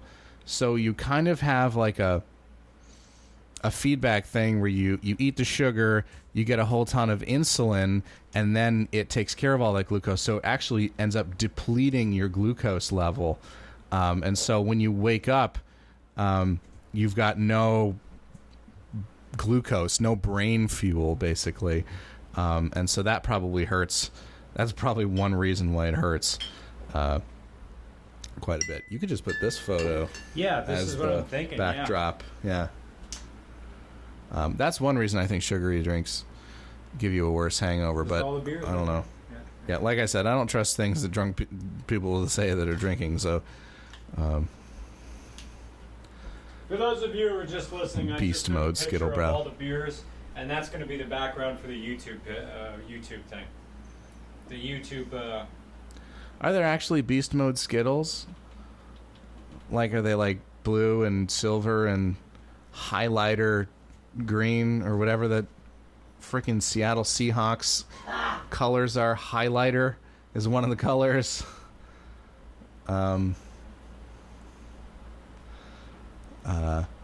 Yeah, I mean, if you just made Skittlebrow, it would be like brown, right? Regular old Skittles. Anyway, let's back to the chat. Study people for the man. Chocolate wine. Cameron Oberonon. I have had chocolate wine. I actually wrote a piece for it. I wrote a bunch of reviews for it on Palette Press, which is a magazine, a wine magazine that I'm managing editor for. You can find it at palettepress.com. Palettepress.com. Trying to work that in there. Whatever, I should get something out of this besides 6 beers. I bought these beers actually myself, so all I've gotten out of this is some guacamole. Chocolate wine is awful. It's terrible. It's like chocolate milk. It's like pouring wine into chocolate milk, and that is just terrible. All right, let's talk about Yuengling Porter. Okay. Yuengling Porter is the darkest beer you can get from Yuengling Brewery.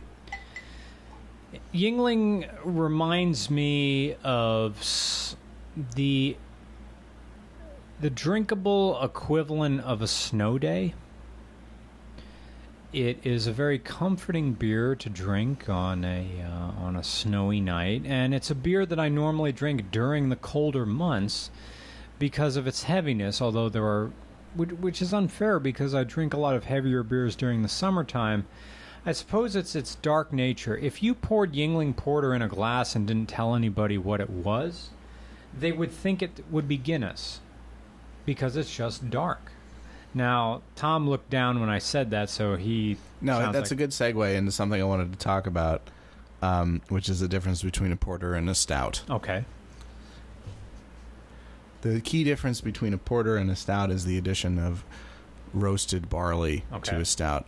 Roasted barley is just... It's not malted. It's just kilned roasted barley. And so it gives you a very black... Starbucks dark roast kind of character, and porters should not have that. A porter is basically a very dark brown ale. I did not know that.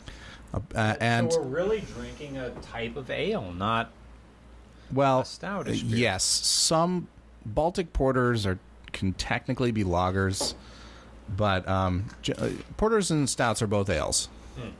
But porters tend to finish a little cleaner, and the key difference is that they lack roasted barley. The roastiness. So you'll have toastiness, but not roastiness. And so a stout will always have a coffee, like a black coffee kind of character, whereas a porter should just be more chocolate, more pretzel-y. Like a very good porter can remind you of like a soft pretzel. It's that same caramelization reactions that brown the pretzel. Happen when you kiln the malt and when you... Right, because when you drink Yuengling Porter, it isn't a thick beer that people... in the same way people like to brag and say, oh, Guinness is bread, it's so thick. Yuengling Porter isn't a thick, heavy beer in that it doesn't nom nom in your mouth. It is a easy drinking beer despite how dark it is on appearance. Porters generally finish a lot cleaner than a stout. And I don't know if that has something to do with the fermentation temperature, but generally with a porter, when you advertise a porter, you're kind of saying there's going to be a little cleaner finish. We have a question here from this one? JG. Says, Tom, what is the highest alcohol by volume beer you ever drunk? I was at the Great American Beer Festival, and Jim Cook, who is the guy from Sam Adams, was there looking pretty drunk with a pitcher of Utopias. Samuel Adams Utopias is about a $200 beer. It comes in a special bottle that's shaped like a brew kettle, and he was pouring it at GABF, and he poured me like 5 ounces of it. That is about 22%. That's about as high as yeast will go. Now, there are a lot of the English ones. Someone just mentioned Brewdog. Some of those English ones that'll do like Sink the Bismarck or The End of History that are like 30, 40, 50. There's one now called Snake Bite or something that's like 70% alcohol. That's not yeast doing that. What they do is they do a process called cryodistillation, which is the same as making ice beer. You freeze the beer, the water comes out of the beer, but the alcohol stays in. You remove the ice, and you've got higher alcohol content. Okay. So that's how they make those. That's Labatt Ice. I'm sorry. Brewdog, I didn't mean to call them English. UK beer. That is totally my bad. But some of the other ones that have this sort of battle are not Brewdog, but they are also in the UK. That's cryodistilled. So the best you can do with yeast is on the order of 20%, and that's Utopias. And I had basically an entire glass of that to myself, poured by Jim Cook, and that was pretty sweet. You ready to take this rocket off? Yeah, let's do it. Okay. Let me see if I got my staging right. The chat channel is talking about other stuff. Doing donuts on the freeway. They're talking about car things. Okay. They're talking about winter. Okay, they're talking about winter. Winter's coming. Winter driving. Anyway, hey you guys, if you aren't looking at the Twitch stream, do so now, because here comes the flying dong. Bam! Oh, this one's flying a lot better. That one's getting off pretty good. Yeah.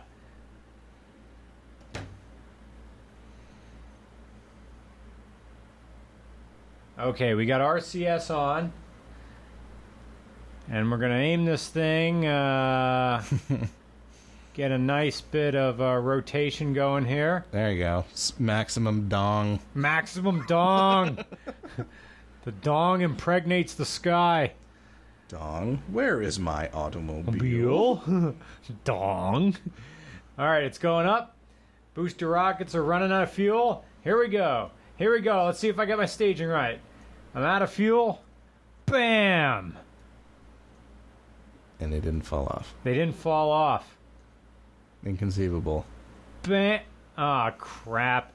Why did they explode? Why didn't they go off?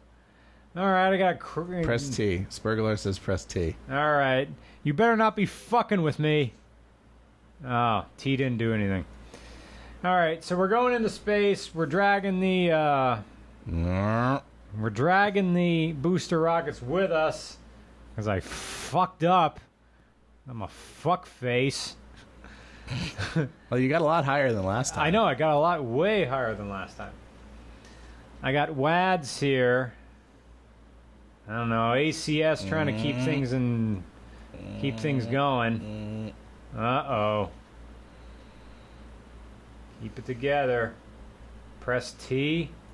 T. Let me have a look at where am I going in space here. That's because you stuck the tank to the center tank and not the release clamps. Ah, crap. Command. Aim the rocket east to use Kerbin's rotation to accelerate to orbital speed. Okay. I don't know where east is. I'm going sideways. So whatever you dick lickers are talking about, the rocket ship's going sideways. Sideways into space. It's flying sideways. Oh, no. Don't go down. Don't go down. Don't go down. Don't go down. I have a lot of fuel left in this rocket, and when I... Oh, no. Don't you dare, you frickin' cock muncher. Don't go down toward the planet. Just impacted on the surface. All right, T. All right. We're done with you dick munchers. There we go. Turn off your targeting computer. What's wrong? We got more rocket now. Make rocket go now. Oh, wait. I need more. Throttle this rocket up. There we go. You are falling.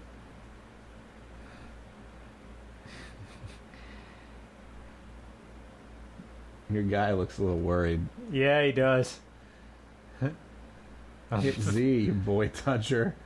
Boy toucher. Ah. Everything's going to hell.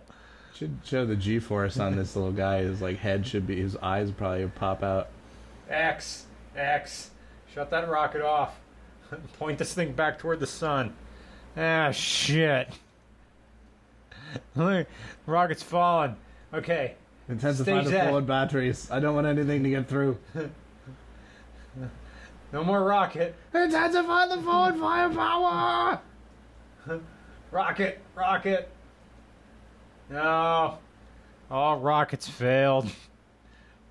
Wrong way. You didn't give him a parachute, did you? I did give him this. This dick's got a parachute. There he goes. He's living. We didn't get to space. Oh, man. Well, what are you going to do? All right, as Kerbal guy, he seems happy that he's alive. Yeah. Yeah. Man. When He's I on saw the the ground. rocket detach from the boosters, I saw a thing taking a ride from Heavy Metal Soundtrack. Nice reference. Well, here's to you, little Kerbin. You're living despite my Cheers of asinine. Yuengling Porter. Cheers. Toast. Yuengling Porter is not your typical porter. It's a little bit syrupy.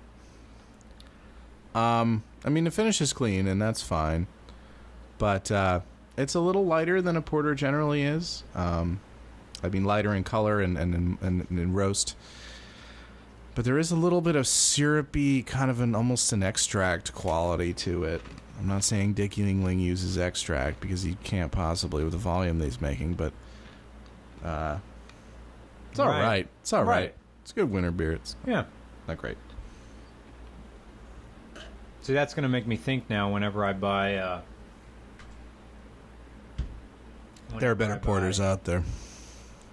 Whenever I buy Yuengling, then know that there's going to be... They're just dumping extract And they'll into tell this. you. It's not a secret. They'll tell you on the tour. They'll be like, here's what we use. Barley, corn, rice. Oh, interesting. Okay, so Tom's opening the final bottle, and I need to take a break here before we get into this, just so I need to pace myself. So for YouTube people, we're taking a break here, and we'll come back a little bit later. Slug Commander, another reason you should Okay, move to we're back with Western YouTube. Washington. We have legal weed. I lived in Colorado for 4 years. I'm over legal weed. So you're over legal weed, and I've never lived in Colorado, and it sounds like weed tourism to me. Like I would go to Colorado for that. Yeah, people do that all the time. I don't know. I'm not really into From your into perspective marijuana, of living in personally. Boulder, Colorado for 4 years, and seeing the whole legalization of recreational marijuana, what did you see in the streets? And we're pouring our final beer here.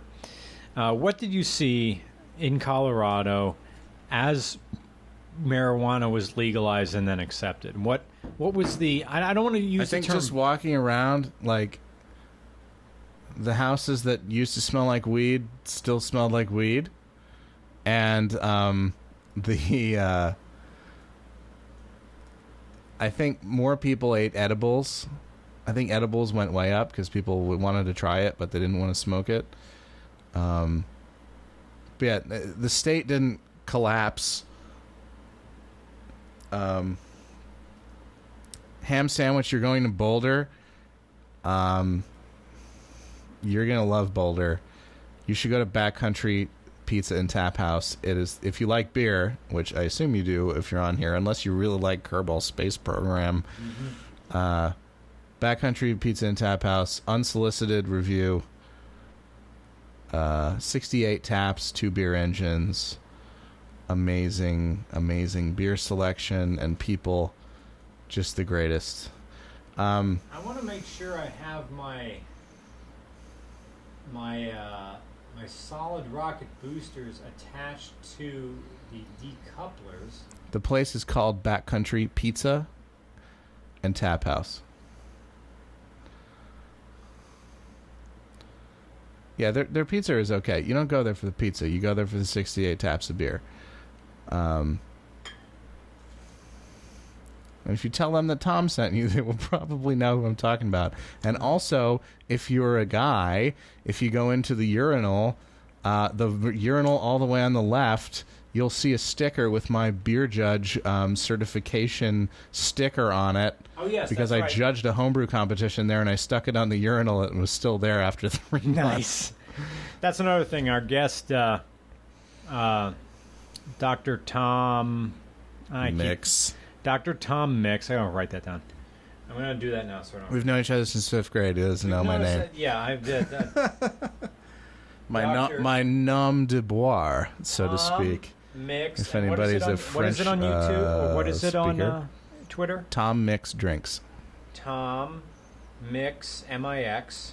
I just invited you to the bathroom to see my sticker.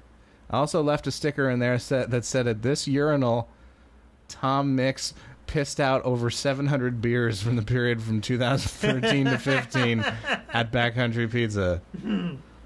I couldn't make a plaque. I just made a sticker.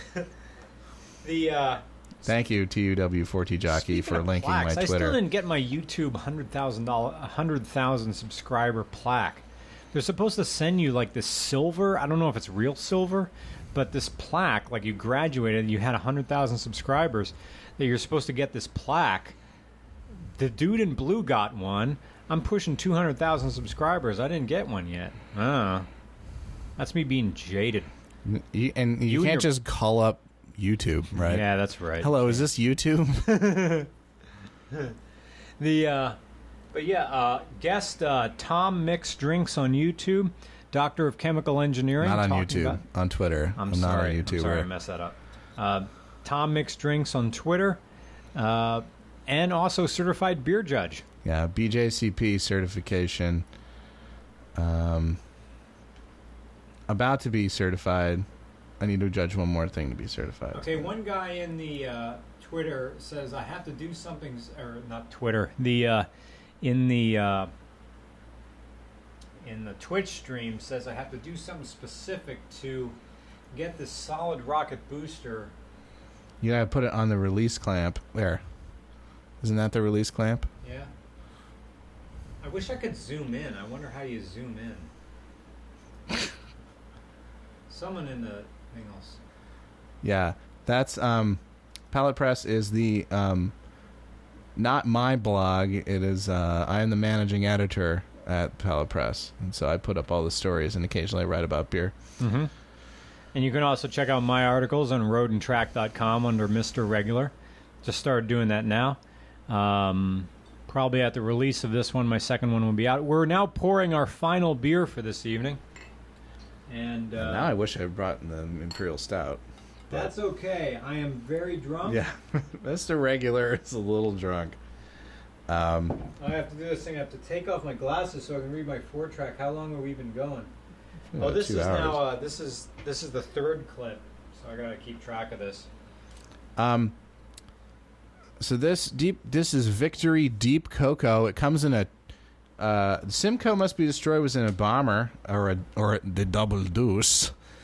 This is in a 25.4 ounce bottle, a wine, basically a wine bottle, or a fifth, and it is 8.5% alcohol. Mm-hmm. It is a porter brewed with cocoa nibs. I'd call it an Imperial porter, for that reason.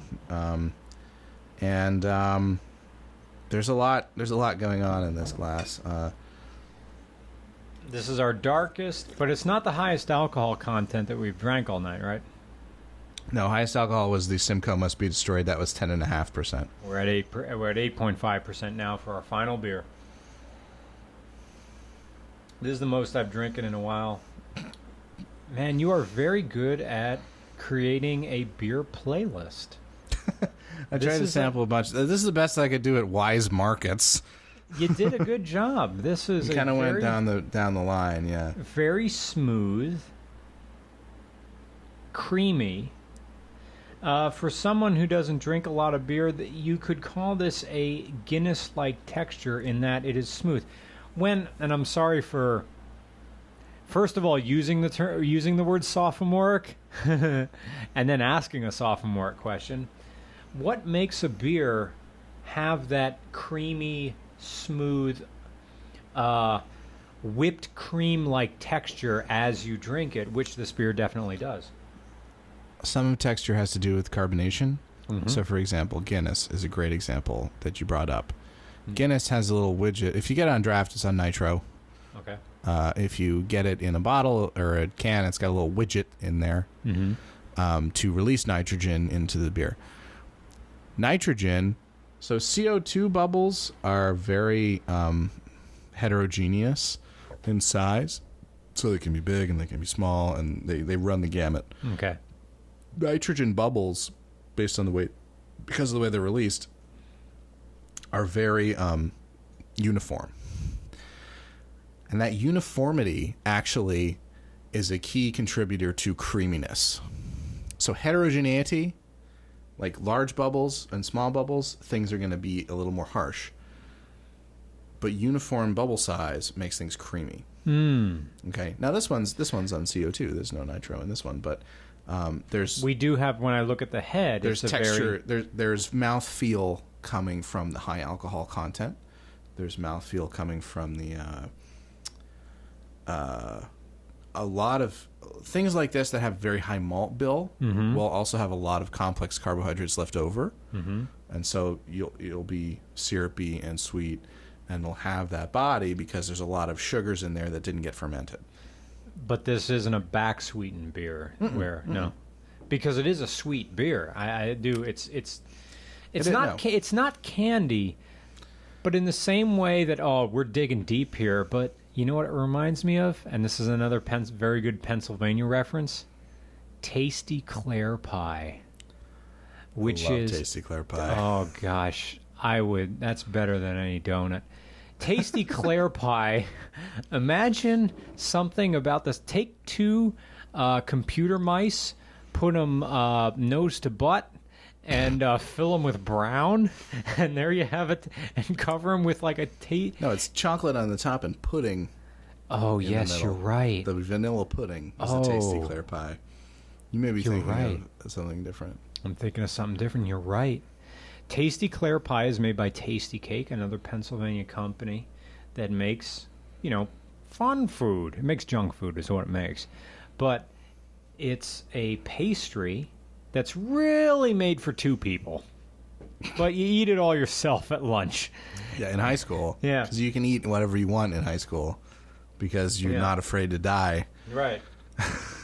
When you're 30, you go, ooh, maybe I shouldn't eat this. Right. Your teeth hurt when you eat something that's sweet and chocolatey. But this is a chocolatey beer, and you're right, it is very chocolatey. It's made with cocoa. There's cocoa in it. Hence the name. Right. Deep Cocoa.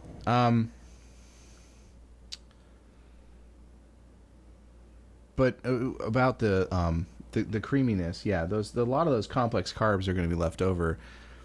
it depends on the brewing process. And basically you can go through different steps in the brewing process to have your beer be highly, well, they call it highly attenuated, which means a lot of the carbs in it have been converted to alcohol. Okay. But, you know, things with very high malt bills and stuff will leave behind a lot of carbohydrates that are not fully hydrolyzed, so the yeast can't eat them. Okay. So they'll be left behind, and they still taste sweet, and they also make you fart. If you've ever been to the Great American Beer Festival, thank you, Cameron Albernon, for the link to the Tasty Claire pie. If you've ever been to the Great American Beer Festival, or any beer festival really, you will notice that at about the last half hour, when everyone's trying to leave and getting put through the cattle chutes out, it's just a festival of beer farts. It's just, there's a cloud of farts. It's like Agent Orange or Agent Brown. You know, when you like see a car that's like something that's really hot in the desert, and you can see like the lines coming up the wiggle. There are like stink lines, literal like stink lines coming up from this crowd because they've been drinking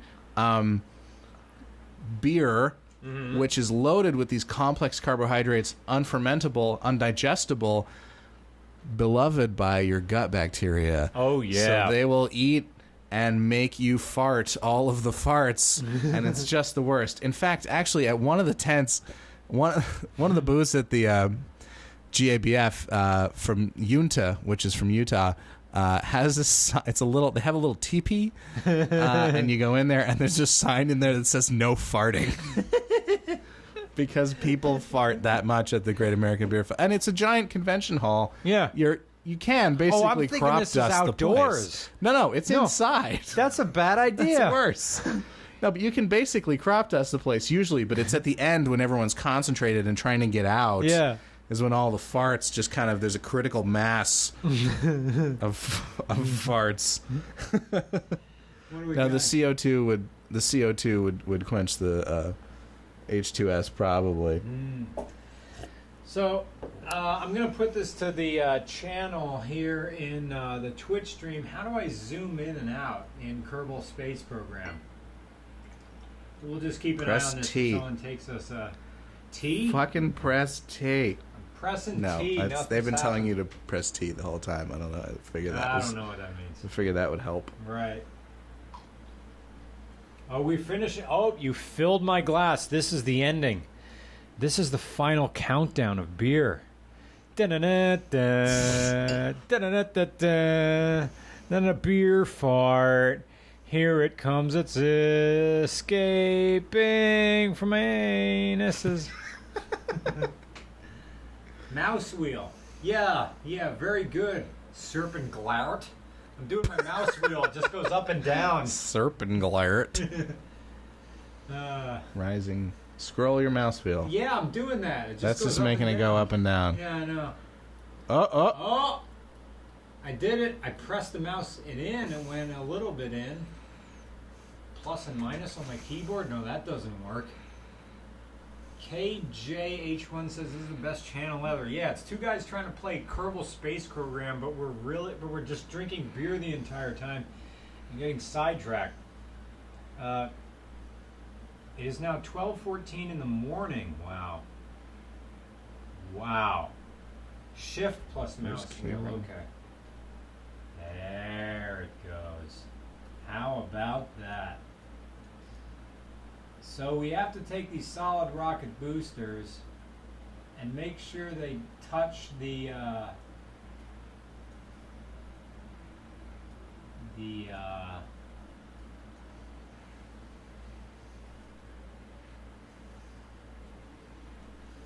inside of the rocket, which they do.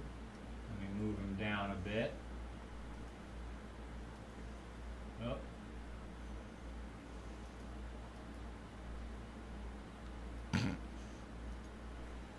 Uh-oh, I did something wrong. Zoom out.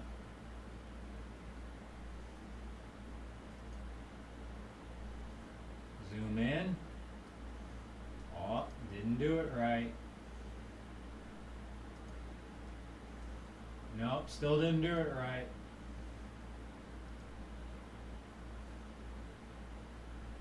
Did I do it right?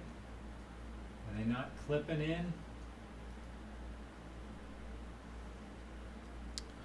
So while Mr. Regular is trying to That looks like it's attach to the release clamps, I'll talk about this beer a little bit. This is Victory Deep Cocoa. Victory is a really great producer in the Philadelphia area. They connect. I don't want to go through this crap again. Scrap Spider says, Mr. Regular, the button next to the symmetry button is the angle snap. Try pressing it. Okay. Angle snap.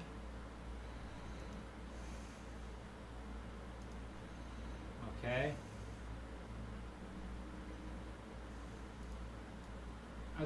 Is that it? Are they connected? Press T. Send deep cocoa to cocoa. Whatever that means. I think Fluffy Bunny, Eater of Souls. Man, you've been a trooper, Fluffy Bunny, Eater of Souls. You've been witness through the entire thing. I think her name is actually Coco. No, it's everybody's a male on the internet. You should know that.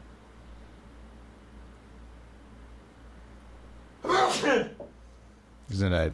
Thank you. I would eat East Coasties. Well, if you're talking about IPA, in terms of IPA, East Coast is more malty, right? So it's probably like a malty cereal, like grape nuts.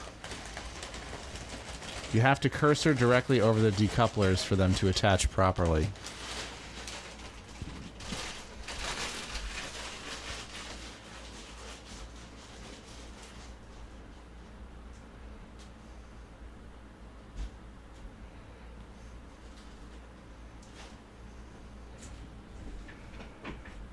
All right. So, all right. You got to cursor over them to have them detach properly. Attach properly. Cursor over these things. What is the rule? What is that rule? See, now it looks like it's there, but it's not quite attached. I have to cursor over them. Well, they're touching the decouplers. I don't get it. How many people are on this chat? Not as many as I thought. Good amount, though. I guess we are going late into the night in this. So thank you, everybody who's stuck with me through this regular beer reviews podcast. And thank you, Tom, for bringing me all these beers that I get to drink for free. Yeah, we should bill them to RCR. But I already bought them with my own money.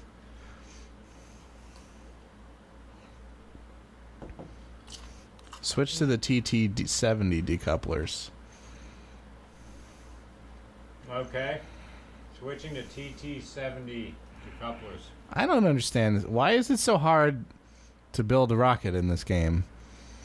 Is that because it's hard to build a rocket in real life? It's not. Hey, it's not rocket science. We've gone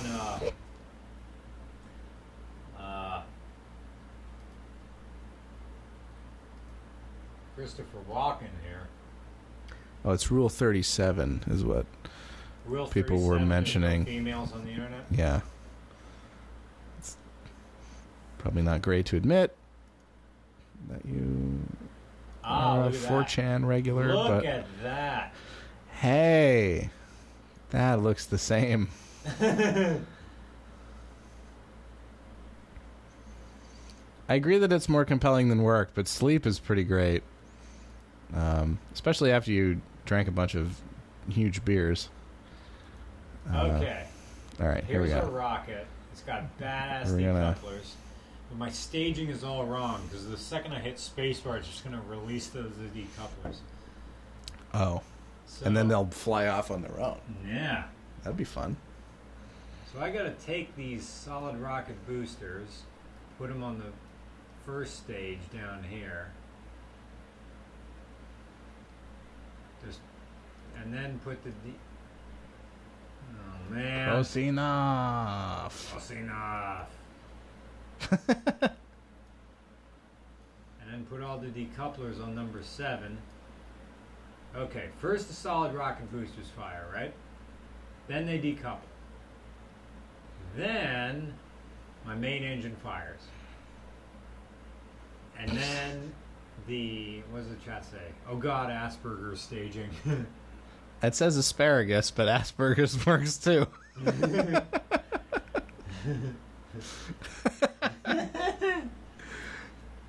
So then my decouplers fire, and then my main engine fires, and then it goes away, and then it goes away. Then the next rocket fires. Then it goes away. Then the next rocket fires, and it goes away, and then I come back. I've never had an asparagus beer, but I have had a cucumber. I've said several cucumber beers, and most of them are delicious. Most recently, I had a 10-barrel cucumber saison, which was fantastic. No, I'm sorry, not cucumber saison. It was a cucumber Berliner Weiss, and it was delicious. I'm a big fan of sours. I really like Berliner Weiss, and I like Flanders styles. The Flemish red and the Flanders brown, and I also just like wild beers and lambics. Lambics, like true lambics, are awesome. They're an acquired taste, though. The last time I had a legit... are we make Rocket go now? We'll make Rocket go now. You ready for this shit? I hope you are. I want to say fuck the sky. Oh, I did have an asparagus beer. Hang on a second. Yeah. I have to check my Untapped. I did have an asparagus beer at GABF last year. Okay. I believe it was from a brewery called Scratch. Hang on. Is the rocket happening? Nothing's happening. Is you're at 8? Okay, so you fly the rocket. I'll check where that beer was from. Twitter, tommixdrinks is going to check his phone, and we're going to make this rocket go now.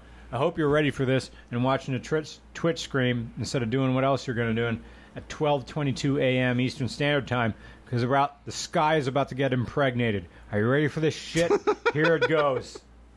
Wham! Oh, it was Right Brain. I'm sorry, it wasn't Scratch. Right Brain Brewing makes an asparagus beer. It's called Spear Beer. And it is one of the most unique beers that I've ever had. Maybe someone will link it up, because I can't be bothered. Probably, Mecafishy, you probably do pee asparagus after the asparagus beer. I peed a lot at GABF, so I wasn't concentrating on the asparagus smell. Check out my dick. It's going into space. I wasn't concentrating on the asparagus smell per se. All right. Look at that. There it goes. Okay. Ready for second rocket? How do you like that? No. Oh, you're done.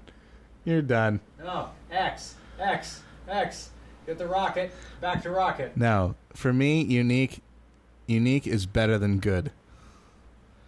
If I can have a beer that I never had before and something interesting, I'm an academic. If it's academically interesting, it's good for me. Oh yeah, Dogfish Head made a beer called Chalk Lobster last year, and it was brewed with chocolate and lobster. Oyster Stout is very popular, actually. Oyster Stout it used to be just like dry stout that you'd eat with oysters, and then people were like, let's put oysters in it because fuck everything. No, X. Shut off the rocket. Get this thing back around. Well, your guy is not pleased. You're a little minion there. Yeah. Wham. Get that rocket up. Unique again. is better than good. Yes, Sabretooth Lizzie, that's my mantra for drinking. No. This game is hard. You're in a tailspin. I'm not watching like after school cartoons here. Mecafishy, deep. Mecafishy, you may be thinking of beers that use isinglass to filter. And isinglass is basically ground up sturgeon bladder, It is basically a source of protein to find out. It's a way to basically drop to find the beer, to make it more clear. No. There we go. More space. Direction of space. Oh, excuse me, Jonas Pew Pew. I forgot that you are watching someone play a video game on the internet. Okay. More space. X.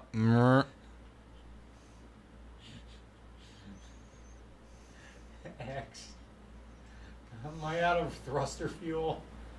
Am I out of power converters? A lot of breweries actually use isinglass Oh God! to find their. You may as well just drive it into the. A lot of brewers use isinglass. It's a fairly common ingredient. If you're really pissed about it, you can look in some of the Vegetarian Times or some of the vegan literature out there to see which beers don't use it. But you would be surprised at how many brewers use isinglass to find the beer. Stage left. Sometimes they use Irish moss. Sometimes they use diatomaceous earth. Oh God! Shoot destroyed by aero forces and heat. Uh-oh. This effer's dead. Oh. Blam! Oh, we had our first casualty. Now he presses T. That's pretty good out of 3. You're 2 for 3. Yeah. With surviving, you're basically on the level of the Mercury program right now. Oh, too soon? Nice. So, this very chocolate beer that we're ending with, I think we're good with this rocket. I think we can do this again. Just don't. I think we can do this rocket again as it stands. I think we can put this thing back on the... No, I don't want to put Jebediah Kerbin in it because I have a very personal feeling toward him. And I don't want to... Is he the stupid one? No, he's like... He is the Goku of the Kerbal Space Program, and I don't want to have him killed. He's the Goku. Well, if he's Goku, then he can come back. You just have to find all the Dragon Balls and wish him back. I apologize for that Mercury program joke. Yeah. I need to find the Krillin. I don't know the exact statistics, but we were pretty good. Yeah. We're much better than the Russians at not blowing up dudes. Russians throw people at the problem.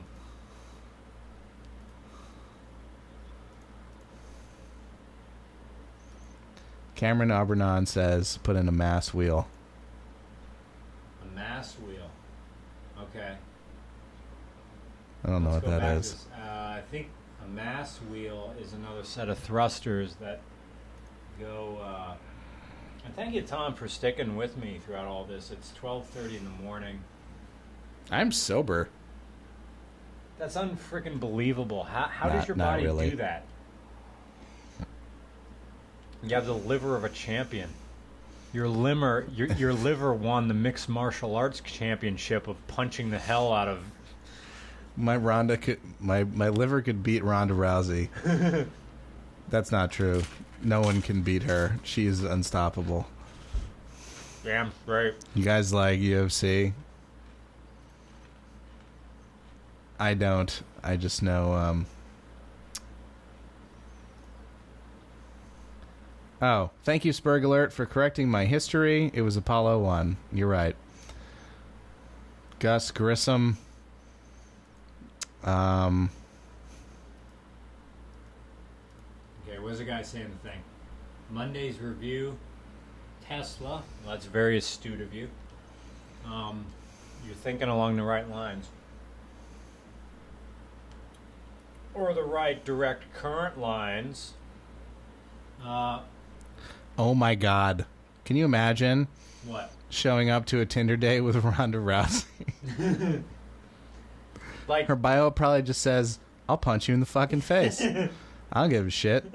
I don't give a shit. And that would turn me on. Yeah, I bet. Yeah. You're right, Slug Commander. I'm sure people go, punch me in the face. Break my arm. Stop putting Jebediah Kerman in here. I don't want to lose that guy. Isra Kerman. There you go. Engineer. Yeah. Launch. What is this crap? Launch pad not clear. Abort the launch. There you go. There's the Kerbal man on there. Cover spacecraft.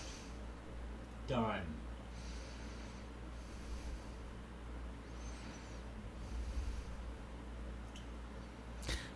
By the way, TW4T Jockey, how do you know that Ronda Rousey uses Tinder?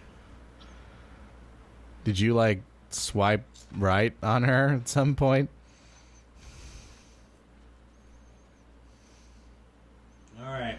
Sticky Potato is asking for this. I pretend to be a girl on random chat finders so people can send me dick pics that I can send to girls in exchange for tits. I don't think girls actually like dick pics. That's my understanding of women. That they're not a fan. Yeah. They're not fans. But I don't know. I have yet to meet a girl who understands the beauty of the day. I mean, even when you rock the body groom. Oh boy. It's still just it's like economy paper towels all soaked in water and bunched up into a wad. I'm describing your ball sack, Tom. Mine? Specifically? No, guys like dick pics. Right. Guys like pics of their own penis. Right.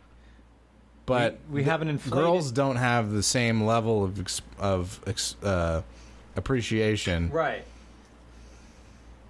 Right. Right. Because this by is the fairly time... Cameron Elron says dicks are fine, but I prefer faces and bodies a bit more. Right. Right. Yeah. Guys send butt pics? Butt pics? No.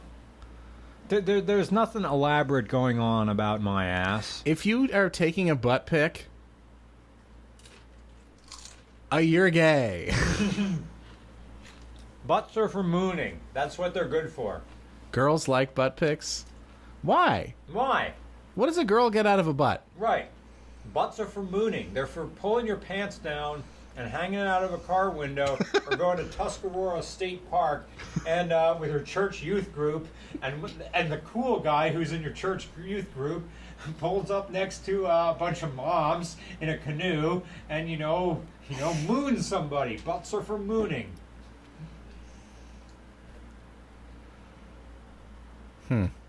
Fluffy Bunny says, there's nothing elaborate going on about my ass.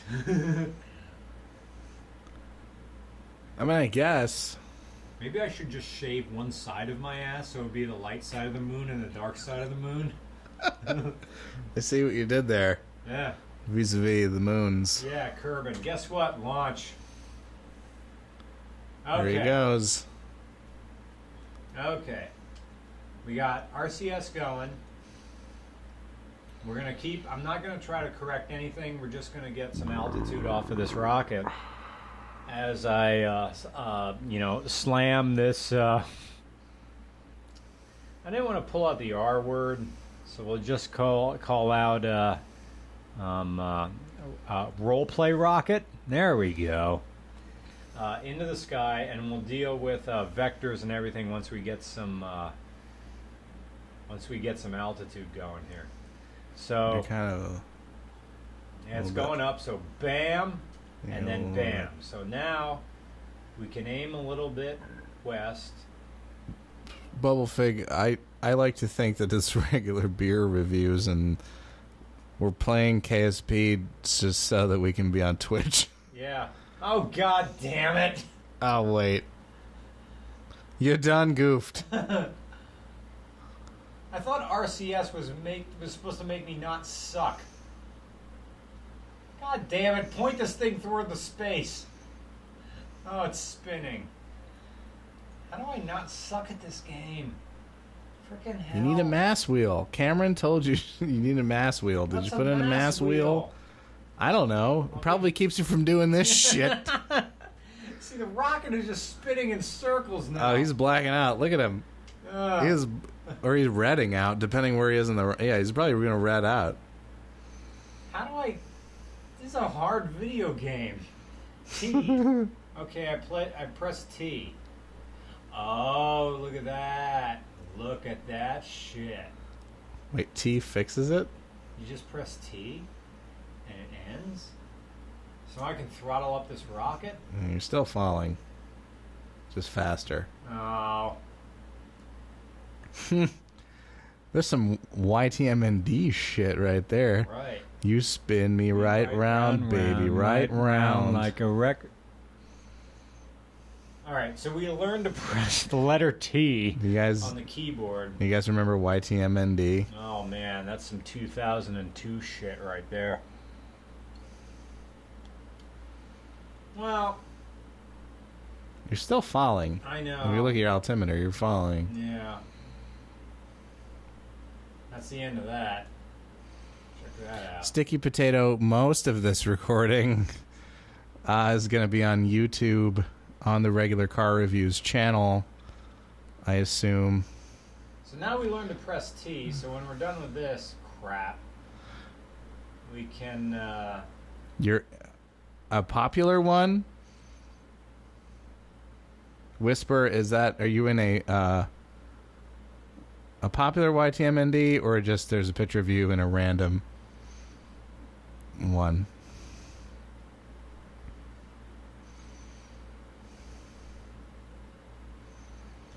So yeah, the 4-track is running, and there actually will be higher quality video. Higher quality audio. Not video. There's no video. Yeah. Higher quality audio. Oh, so delicious, you can, if you're in delicious YouTube, dish. you can just, I know you know how to download YouTube. I'm rubbing my mustache on the microphone. Mustache. We both have. On the windscreen. We're at 20,000, 19,000. Okay. There you go. Dr. Lee. Crap. Oh, yeah. Oh, I did it too late. I remember Dr. Lee. Now, cheers to this Kerbin who went out. Cheers. Isaiah. Yeah, cheers to you. We learned that our rocket works. I just have to press T.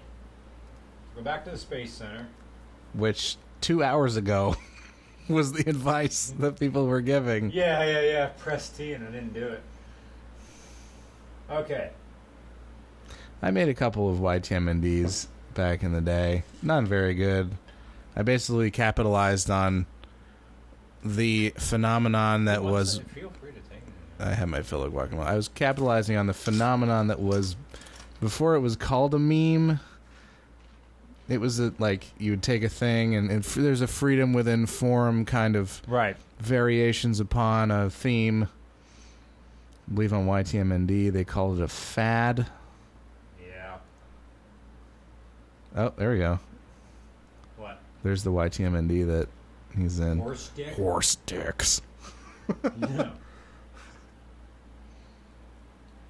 Want a taco? Want a taco? That's a classic one. We drank 6 beers. Yep. So yes, Group B Gaming, you did miss the beer reviews. We drank a Kolsch. We drank an IPA, a double IPA, a porter, a Scottish ale, horse dick. Horse dicks. And horse dicks have a ring in the middle of them. I was a YTMND guy, regular. Dude, I made a YTMND. It had a picture of a Monster Party from the NES. Oh yeah, you did. Monster Party. And it had a clip from Gorillaz called "When the DJ Spin," when the MC beats and the DJ spin, I want y'all to just get down. And it was that. I mean, really, YTMND... It was a more artistic YTMND. It was... YTMND was Vine before Vine. It was just a looping video. Mm-hmm. Yeah. Although it was a still. It was a still video, not a... Yeah, there would be GIFs sometimes. Like later on, like one of the top YTMND of all time is the Blue Ball machine. You're right. You're right. If my YTMND knowledge is up to date. Okay. It was even more popular than "You're the man now, dog. You're the man now, dog. You're the man now, dog." Can I get you some juice? Can I get you some juice? Mm-hmm. That was a good one. I always like the medieval ones. Those are my favorite. Group B gaming. I've been to the motherland of Santa Rosa, California. Nice. To the Russian River Brewery several times, and yes, I have had all of the beers. Probably not all of them, but many of the Russian River beers. And the bar I used to frequent in Boulder has a standing order for Blind Pig IPA, which is, I would say, better than Pliny the Elder. And I've had Pliny the Younger there as well. I'm not a fan of the Younger either, but Blind Pig is awesome, and all the sours are great, especially Supplication. Consecration is one of my favorite. It's probably one of my top 5 beers of all time. Consecration is a sour ale aged in Cabernet Sauvignon barrels, and it is delicious. So thank you for bringing up Russian River. Mm-hmm. It's very hard to get almost everywhere outside of California. They're very picky about where they're very picky about where they sell it, Russian River. So look, Younger is great. I think it's a great beer. It's 11%. I think it's easy to get wrapped up in the hype surrounding it. Yeah. Like, if you stood in line for an hour for something, you're going to think it's great no matter what it is. Right? That's the whole... Like, or if you're in Santa Rosa, it's like 8 hours. The bar that I went to got I think a half keg of it. Got about like 100 and some pours out of it. Right. It's good. It's a very good beer. It's an experience. But I don't think it's an incredible beer. I think for what it's worth, I think Blind Pig is just better overall. Right. All right, you want to make Rocket go now? Make Rocket go now. If anybody's not looking at the Twitch stream, you better do it now, because now we're going to get this out. Someone says, at regular now when I could go during lunch, not worried. Not sure what that means. Someone else just tweeted my name to get my attention. Senpai notices you. How about that? Here you go. How's this for noticing you? Here we go. Into space. Get ready. I'm going to jerk off in space. I'm going to stick a turkey baster up my ass, so you know what it's like to be fucked in the brown. I'm going to fill it with... I'm going to fill a turkey baster with Barks root beer. Shove it up my ass. Barks has bite. Oh. Don't forget to press T. Oh, yeah. Press T. How you like that? All right, that brings up this little thingy down here. I know. There's a bunch of circles down there, and I have no idea what they do. Circles. Spinning you around in circles again. That Damn, skinny blonde girl. I failed college. Something about the age. Failed college algebra again. Wow. College radio. Yeah. You did a little college radio. That's how RCR started. KUR, the radio voice of Kutztown University, broadcasting at 88.3 FM, 1670 AM, and online at kur.kutztown.edu. I love Mr. Regular's radio voice. Thank you to Mike Regensberger, the manager of Kutztown University Radio, for honing Regular Car Reviews sound. So, our rocket is going up, and it's still going up. Still erect. Still erect. I did that on purpose. Get that thing pointed to our fucking orbit. How do you like that? Bitches love orbits. Gonna give that. I give that bitch an orbit. Bitches love orbits. Bitches love Orbits, the drink with the floating shit in it. You remember Orbits? Anybody? Yeah. Is that cool? Just balls of corn Yeah, syrup in there? basically. All right, my big ass. So frickin' is your thing goal going- your goal when you're orbiting to aim for the sun? I don't know. Where's my Apple apps? Whatever that means. For a prank, my friend put the cam in the turkey and it tasted good for my family. Did not eat because the inside was white. Thank you. Is that your Swedish Gart. sound? Doesn't that look like that sounded? Yeah, I'd like to put the rockets into space. Is the goal to aim towards the sun? Is that how you orbit? I don't know. The goal of this game This is the highest you've gotten. Right. 50k meters is pretty good. Yeah. I'm all out of rocket on this stage. Do you guys know what we're talking about? Not Orbit's gum. That's Orbit. Orbits. Check this shit out. Orbits Bam. was a drink that you could get. It was a soda So that had 90s. these balls of stuff in that were the same density as the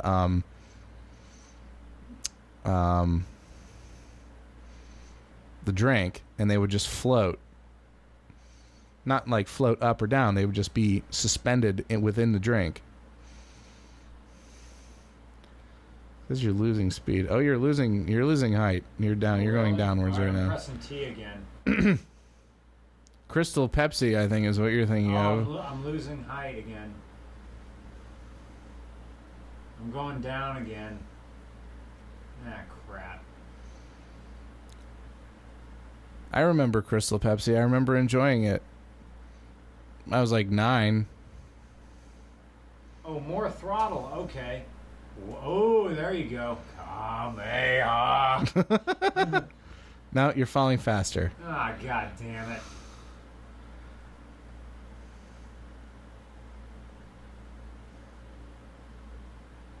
Nope, not working. Here you're going straight up. You're still falling. I think your thrust is worse than gravity. Well, I guess we're gonna make a gentle landing then. As long as goddamn orbits. Our Turtles in Time. and was that NES or Sega Was Genesis? that, you mean the arcade game or the NES game? Because I recently played a mod of the TO4T Jackie, relax. I'll talk about Everclear in a second. Nice. I recently played a mod of, what do you call that? Emulator? An emulator. An emulator. I played through the Turtles 2 arcade game, which is Turtles in Time, which I believe was the third NES game. Gravity's a bitch. Yeah. Gravity's a whore. Gravity. The first NES game, incredibly difficult. Yeah, terrible. The bomb level was the worst. We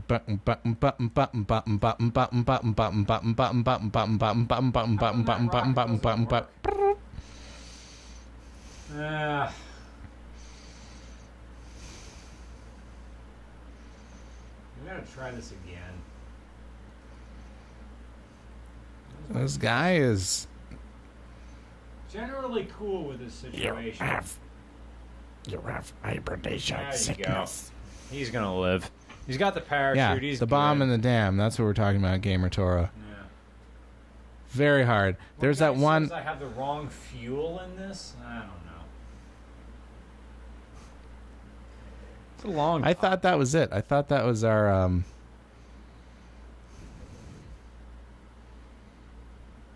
I thought that was our. We were gonna get an orbit that time. Yeah.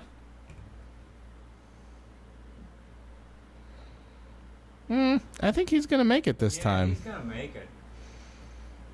He's good. So So we're talking about this beer. It's Deep Cocoa from Victory. It's very chocolatey.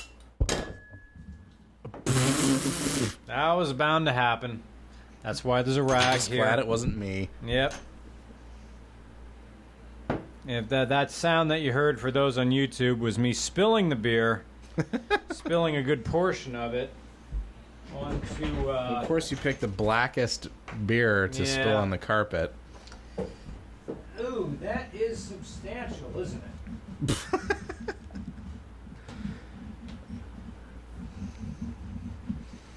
Well, that's why we have the rag right by the table.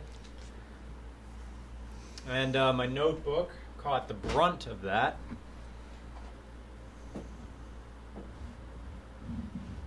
Yeah. Seeing that a lot of that beer went into the carpet. But it's pretty good. It's not a stout, so it is actually, in spite of the fact that it's in spite of the fact that it's 8.5%, it's still pretty light because it's a porter. I think we talked about that a little bit. I'm a fan. I like Victory. I went there for my bachelor party. I fell asleep there. Because that's what you do. For those of you in bachelor YouTube, party. I got a bath towel and I'm standing on the carpet blotting it up. I doubt that a maxi pad, Cameron, that a maxi pad has ever been in this apartment or ever will be.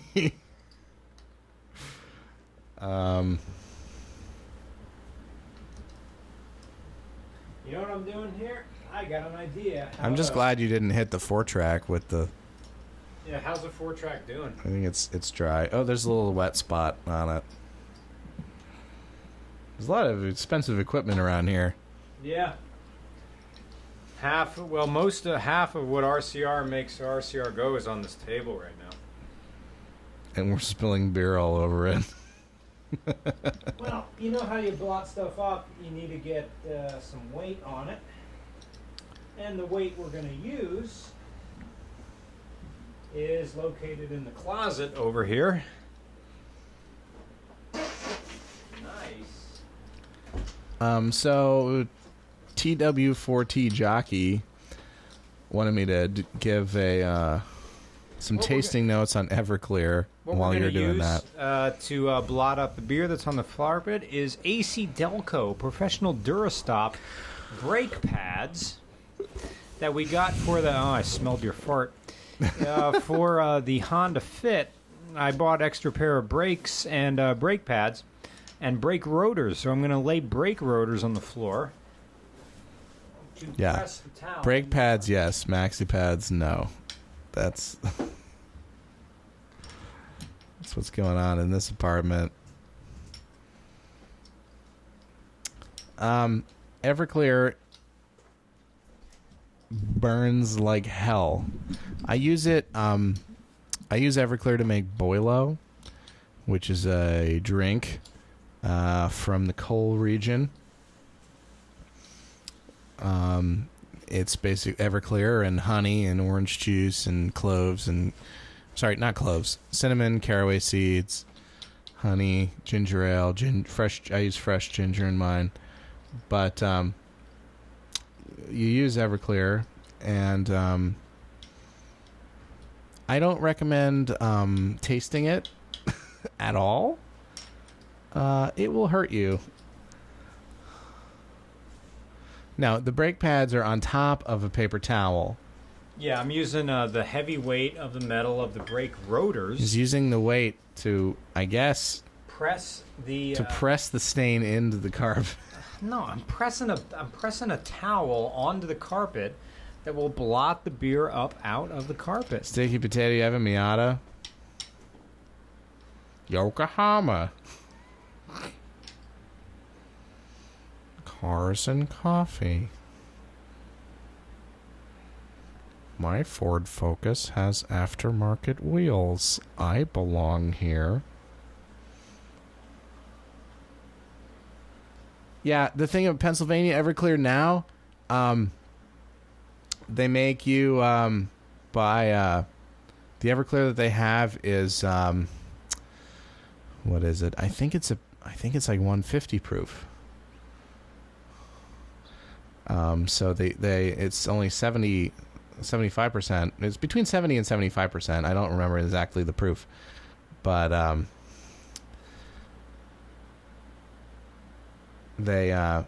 You can't buy 95. You can't buy 190 proof Everclear here in Pennsylvania. Delaware and Maryland are the best places to get it. Yeah, no, I don't. I'm not surprised at all, KJ1H, that somebody, you took a half a shot of Everclear, let's say a half an ounce. Well, let's call half a shot. Let's call it an ounce. 1 ounce of Everclear is probably the equivalent of you chugging a pint of IPA. Wow. That's a lot. 20 million, that's a lot.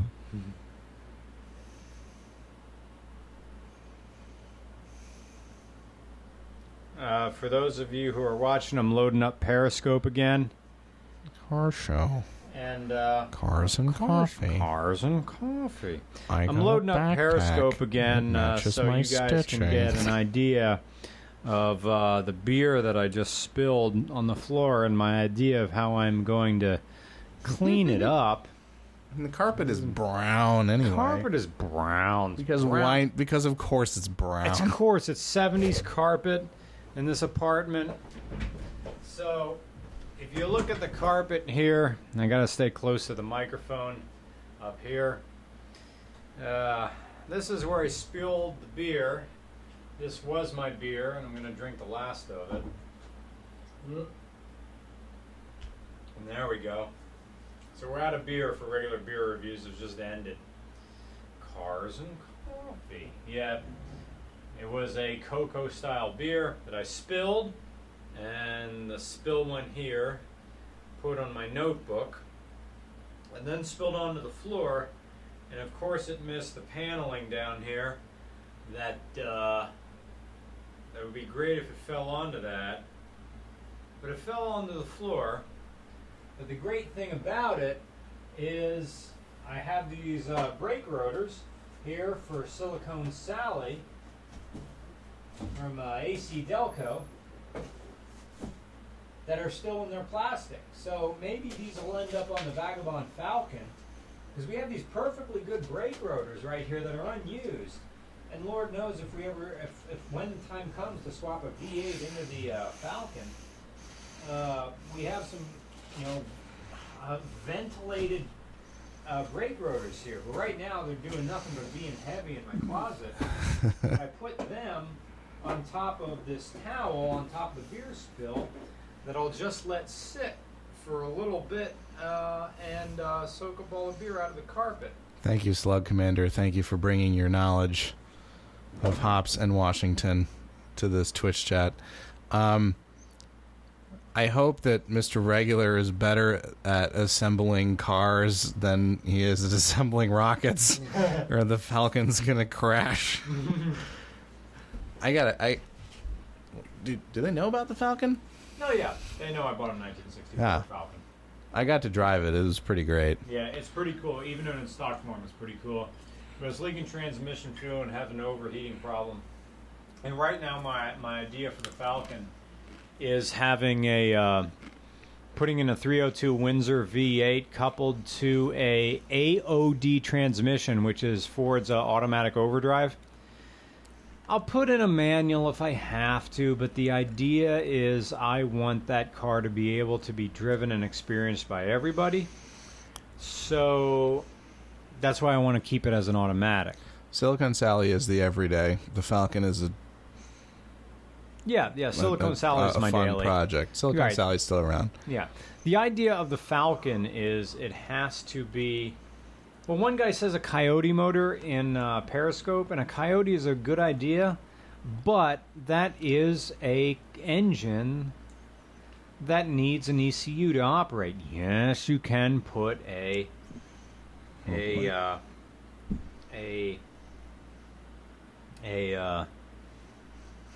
carburetor on it and make it work. But the 302 Windsor has been in production, and it's still in production now in the aftermarket market. What are they saying in here? My dad has a Ford Falcon Sprint and has a 351 Cleveland. That's a big motor with a 4-speed. It's awesome. Okay, so the 351 Cleveland works? Because if you put the 351 Cleveland, the engine bay of a first-gen Ford Falcon is very narrow. And I don't know if a 351 Cleveland will fit without you having to cut into the firewall or cut the bulges of the wheel wells back a little bit. Bulges. Very stout 408. Yeah, right. Is this how I sound when I talk about beer? Like when you get drunk and you talk about beer, you get super technical, and when I get drunk, I talk about cars in a very technical manner. I just zoned out for a minute. Nice. Maybe that's my cue to end Periscope right here. Okay, cutting out the Periscope feed. Thanks for watching the Periscope feed. All right. I mean, if you're a car fan and you're here on the beer podcast, yeah, the beer / 4 KSP rockets in 3 hours. Right. You ready to launch this bullshit? All right, what are you going to do differently? I'm not going to try to fuck with it. Don't fuck with it. Don't fuck with it. You ready? Operation Don't Fuck With It. Ah, crap, it's Jebediah Kerbin in it. Well, he's going to survive. I'm going to make him survive. Okay, up we go. Pressing T. He's going up. We got our solid rocket boosters going. We're out of beer and there's nothing left to go but go for the heavens. Wham. We're out of beer because you spilled it on the floor. Yeah, well, that was my beer. That wasn't your beer. Here we go. Here we go. Here we go. And we're out of that. Bam. Second rocket motor. Operation Don't Fuck With It. So far, so good. So far, so good. I know, we have Jebediah in here, and Jebediah is... How do you know when to detach the rockets? Do they run out of... You can see when they run out of fuel? Yeah, I got this little bar down here in the lower left that tells me my fuel supply. Where in Utah do you think has good beer, Fluffy Bunny? Who is it that makes Polygamy Porter? I've had that. That's pretty good. Uinta, some of the Uinta beers are good. There's whoever makes Johnny's American IPA, and that's not bad either. I've had a lot of beer.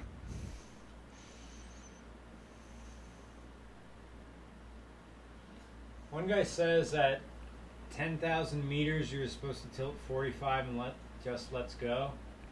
Okay. Tilting 45. Yeah, Uinta's good. Uinta's the one with the sign that said no farting at the GABF.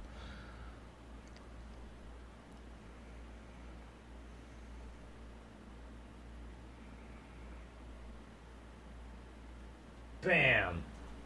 Next stage.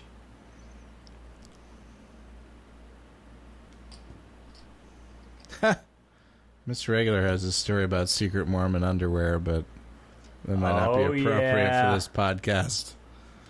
Secret Mormon underwear? When were we talking about that online? The other night. What were we doing the other night that was online? What do those eyes mean? We were seriously doing a podcast where I was talking we weren't doing a about podcast. I said you have a story about Mormon underwear, but it may not be appropriate for this podcast. Maybe he just took a shot in the dark and realized that I do have a story about Mormon underwear that's real. No, she was saying that there's the same place that makes Polygamy Porter makes some beer called Secret Underwear Brow. Oh. It's a Mormon thing. But no, the face I was making was the make-out face. Right? I do have a story about Mormon underwear that involves 3 fingers. Oh, boy. Well, this is the highest you've gotten. Yeah. And you're still going up. How far do you have to get to be in orbit? I don't know what space is. What is space? When is space? Well, if I go M and see that I don't have an Apple Apps, A what?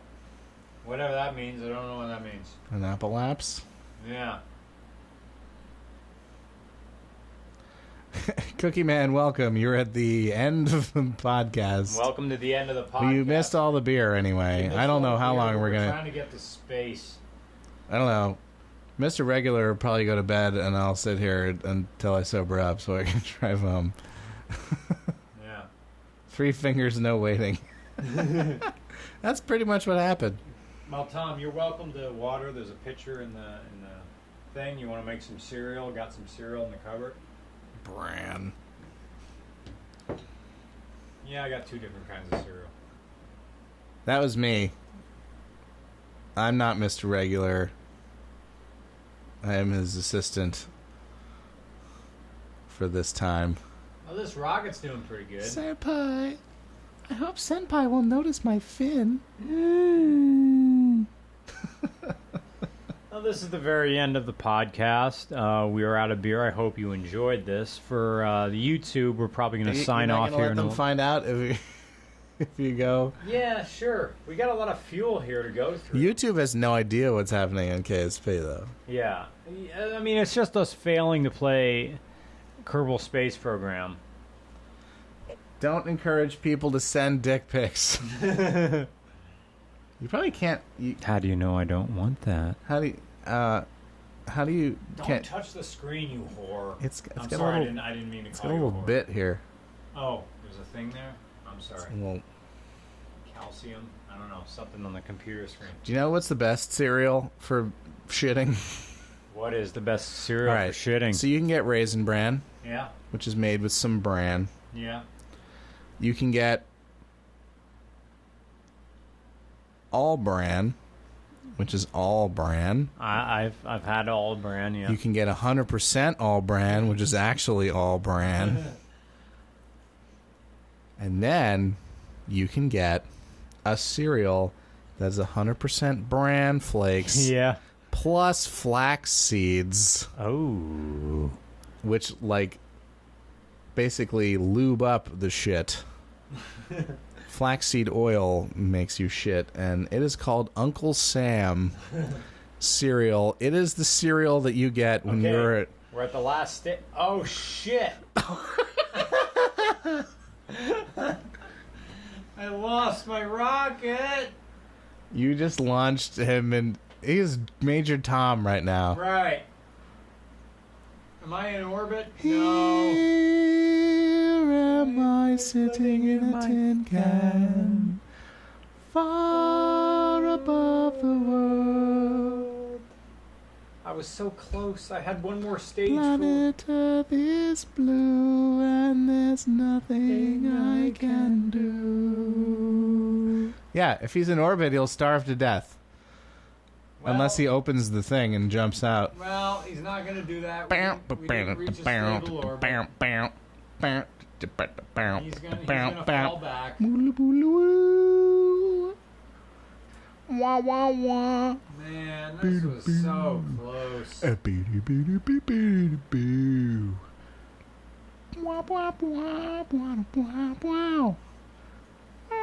guess assume the position. Ultra here. Omega Death Blow brand cereal. Yeah. Oh, now I'm making him spin. Oh, I've passed 100,000 meters. I'm getting very scared. And I think my spaceship knows which way to go. Well, This is Bowie to Bowie. That's good. I hear you loud and clear, man. I love Flight of the Conchords. yeah. Too many dicks on the dance floor. Too many dicks gonna on the fall. dance floor. He seems to be enjoying himself. He's got that big grin on his face. Yeah. Well, Jebediah Kerman's like that. Yeah. So when you play, if you all right, let's say that this guy dies, does he come back? I sure hope so, but I don't think he does. I think you lose your best pilot.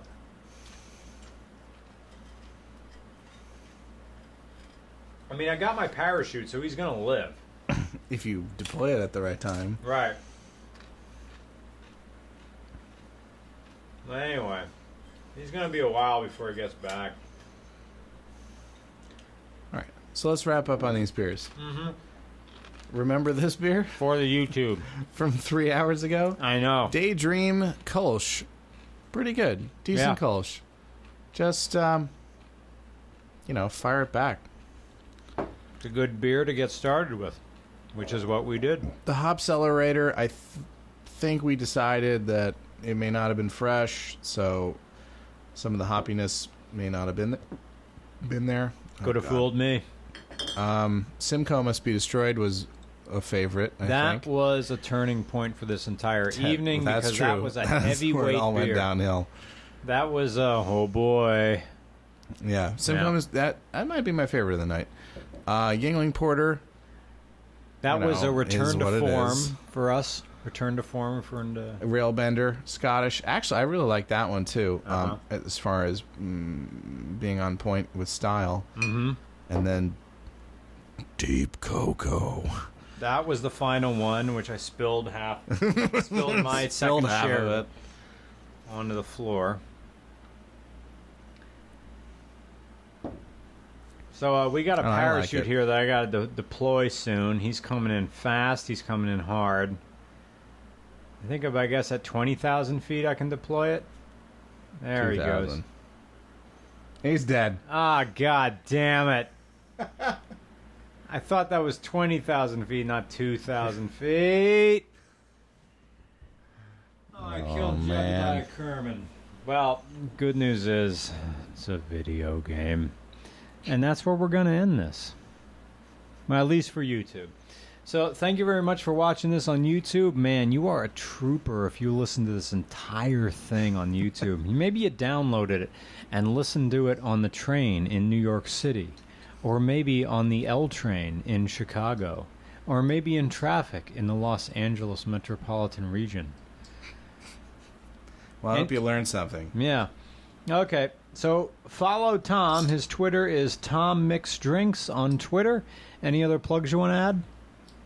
No, that's it. And if you add me on Twitter, you can get to my Untapped. If you really want to hear about some beers, I'm also on Untapped. So you can follow me on Twitter and then search Untapped for your Twitter followers and go from there. Okay. So once again, this is Mr. Regular for Tom Mixed Drinks on Twitter. Have a very good night.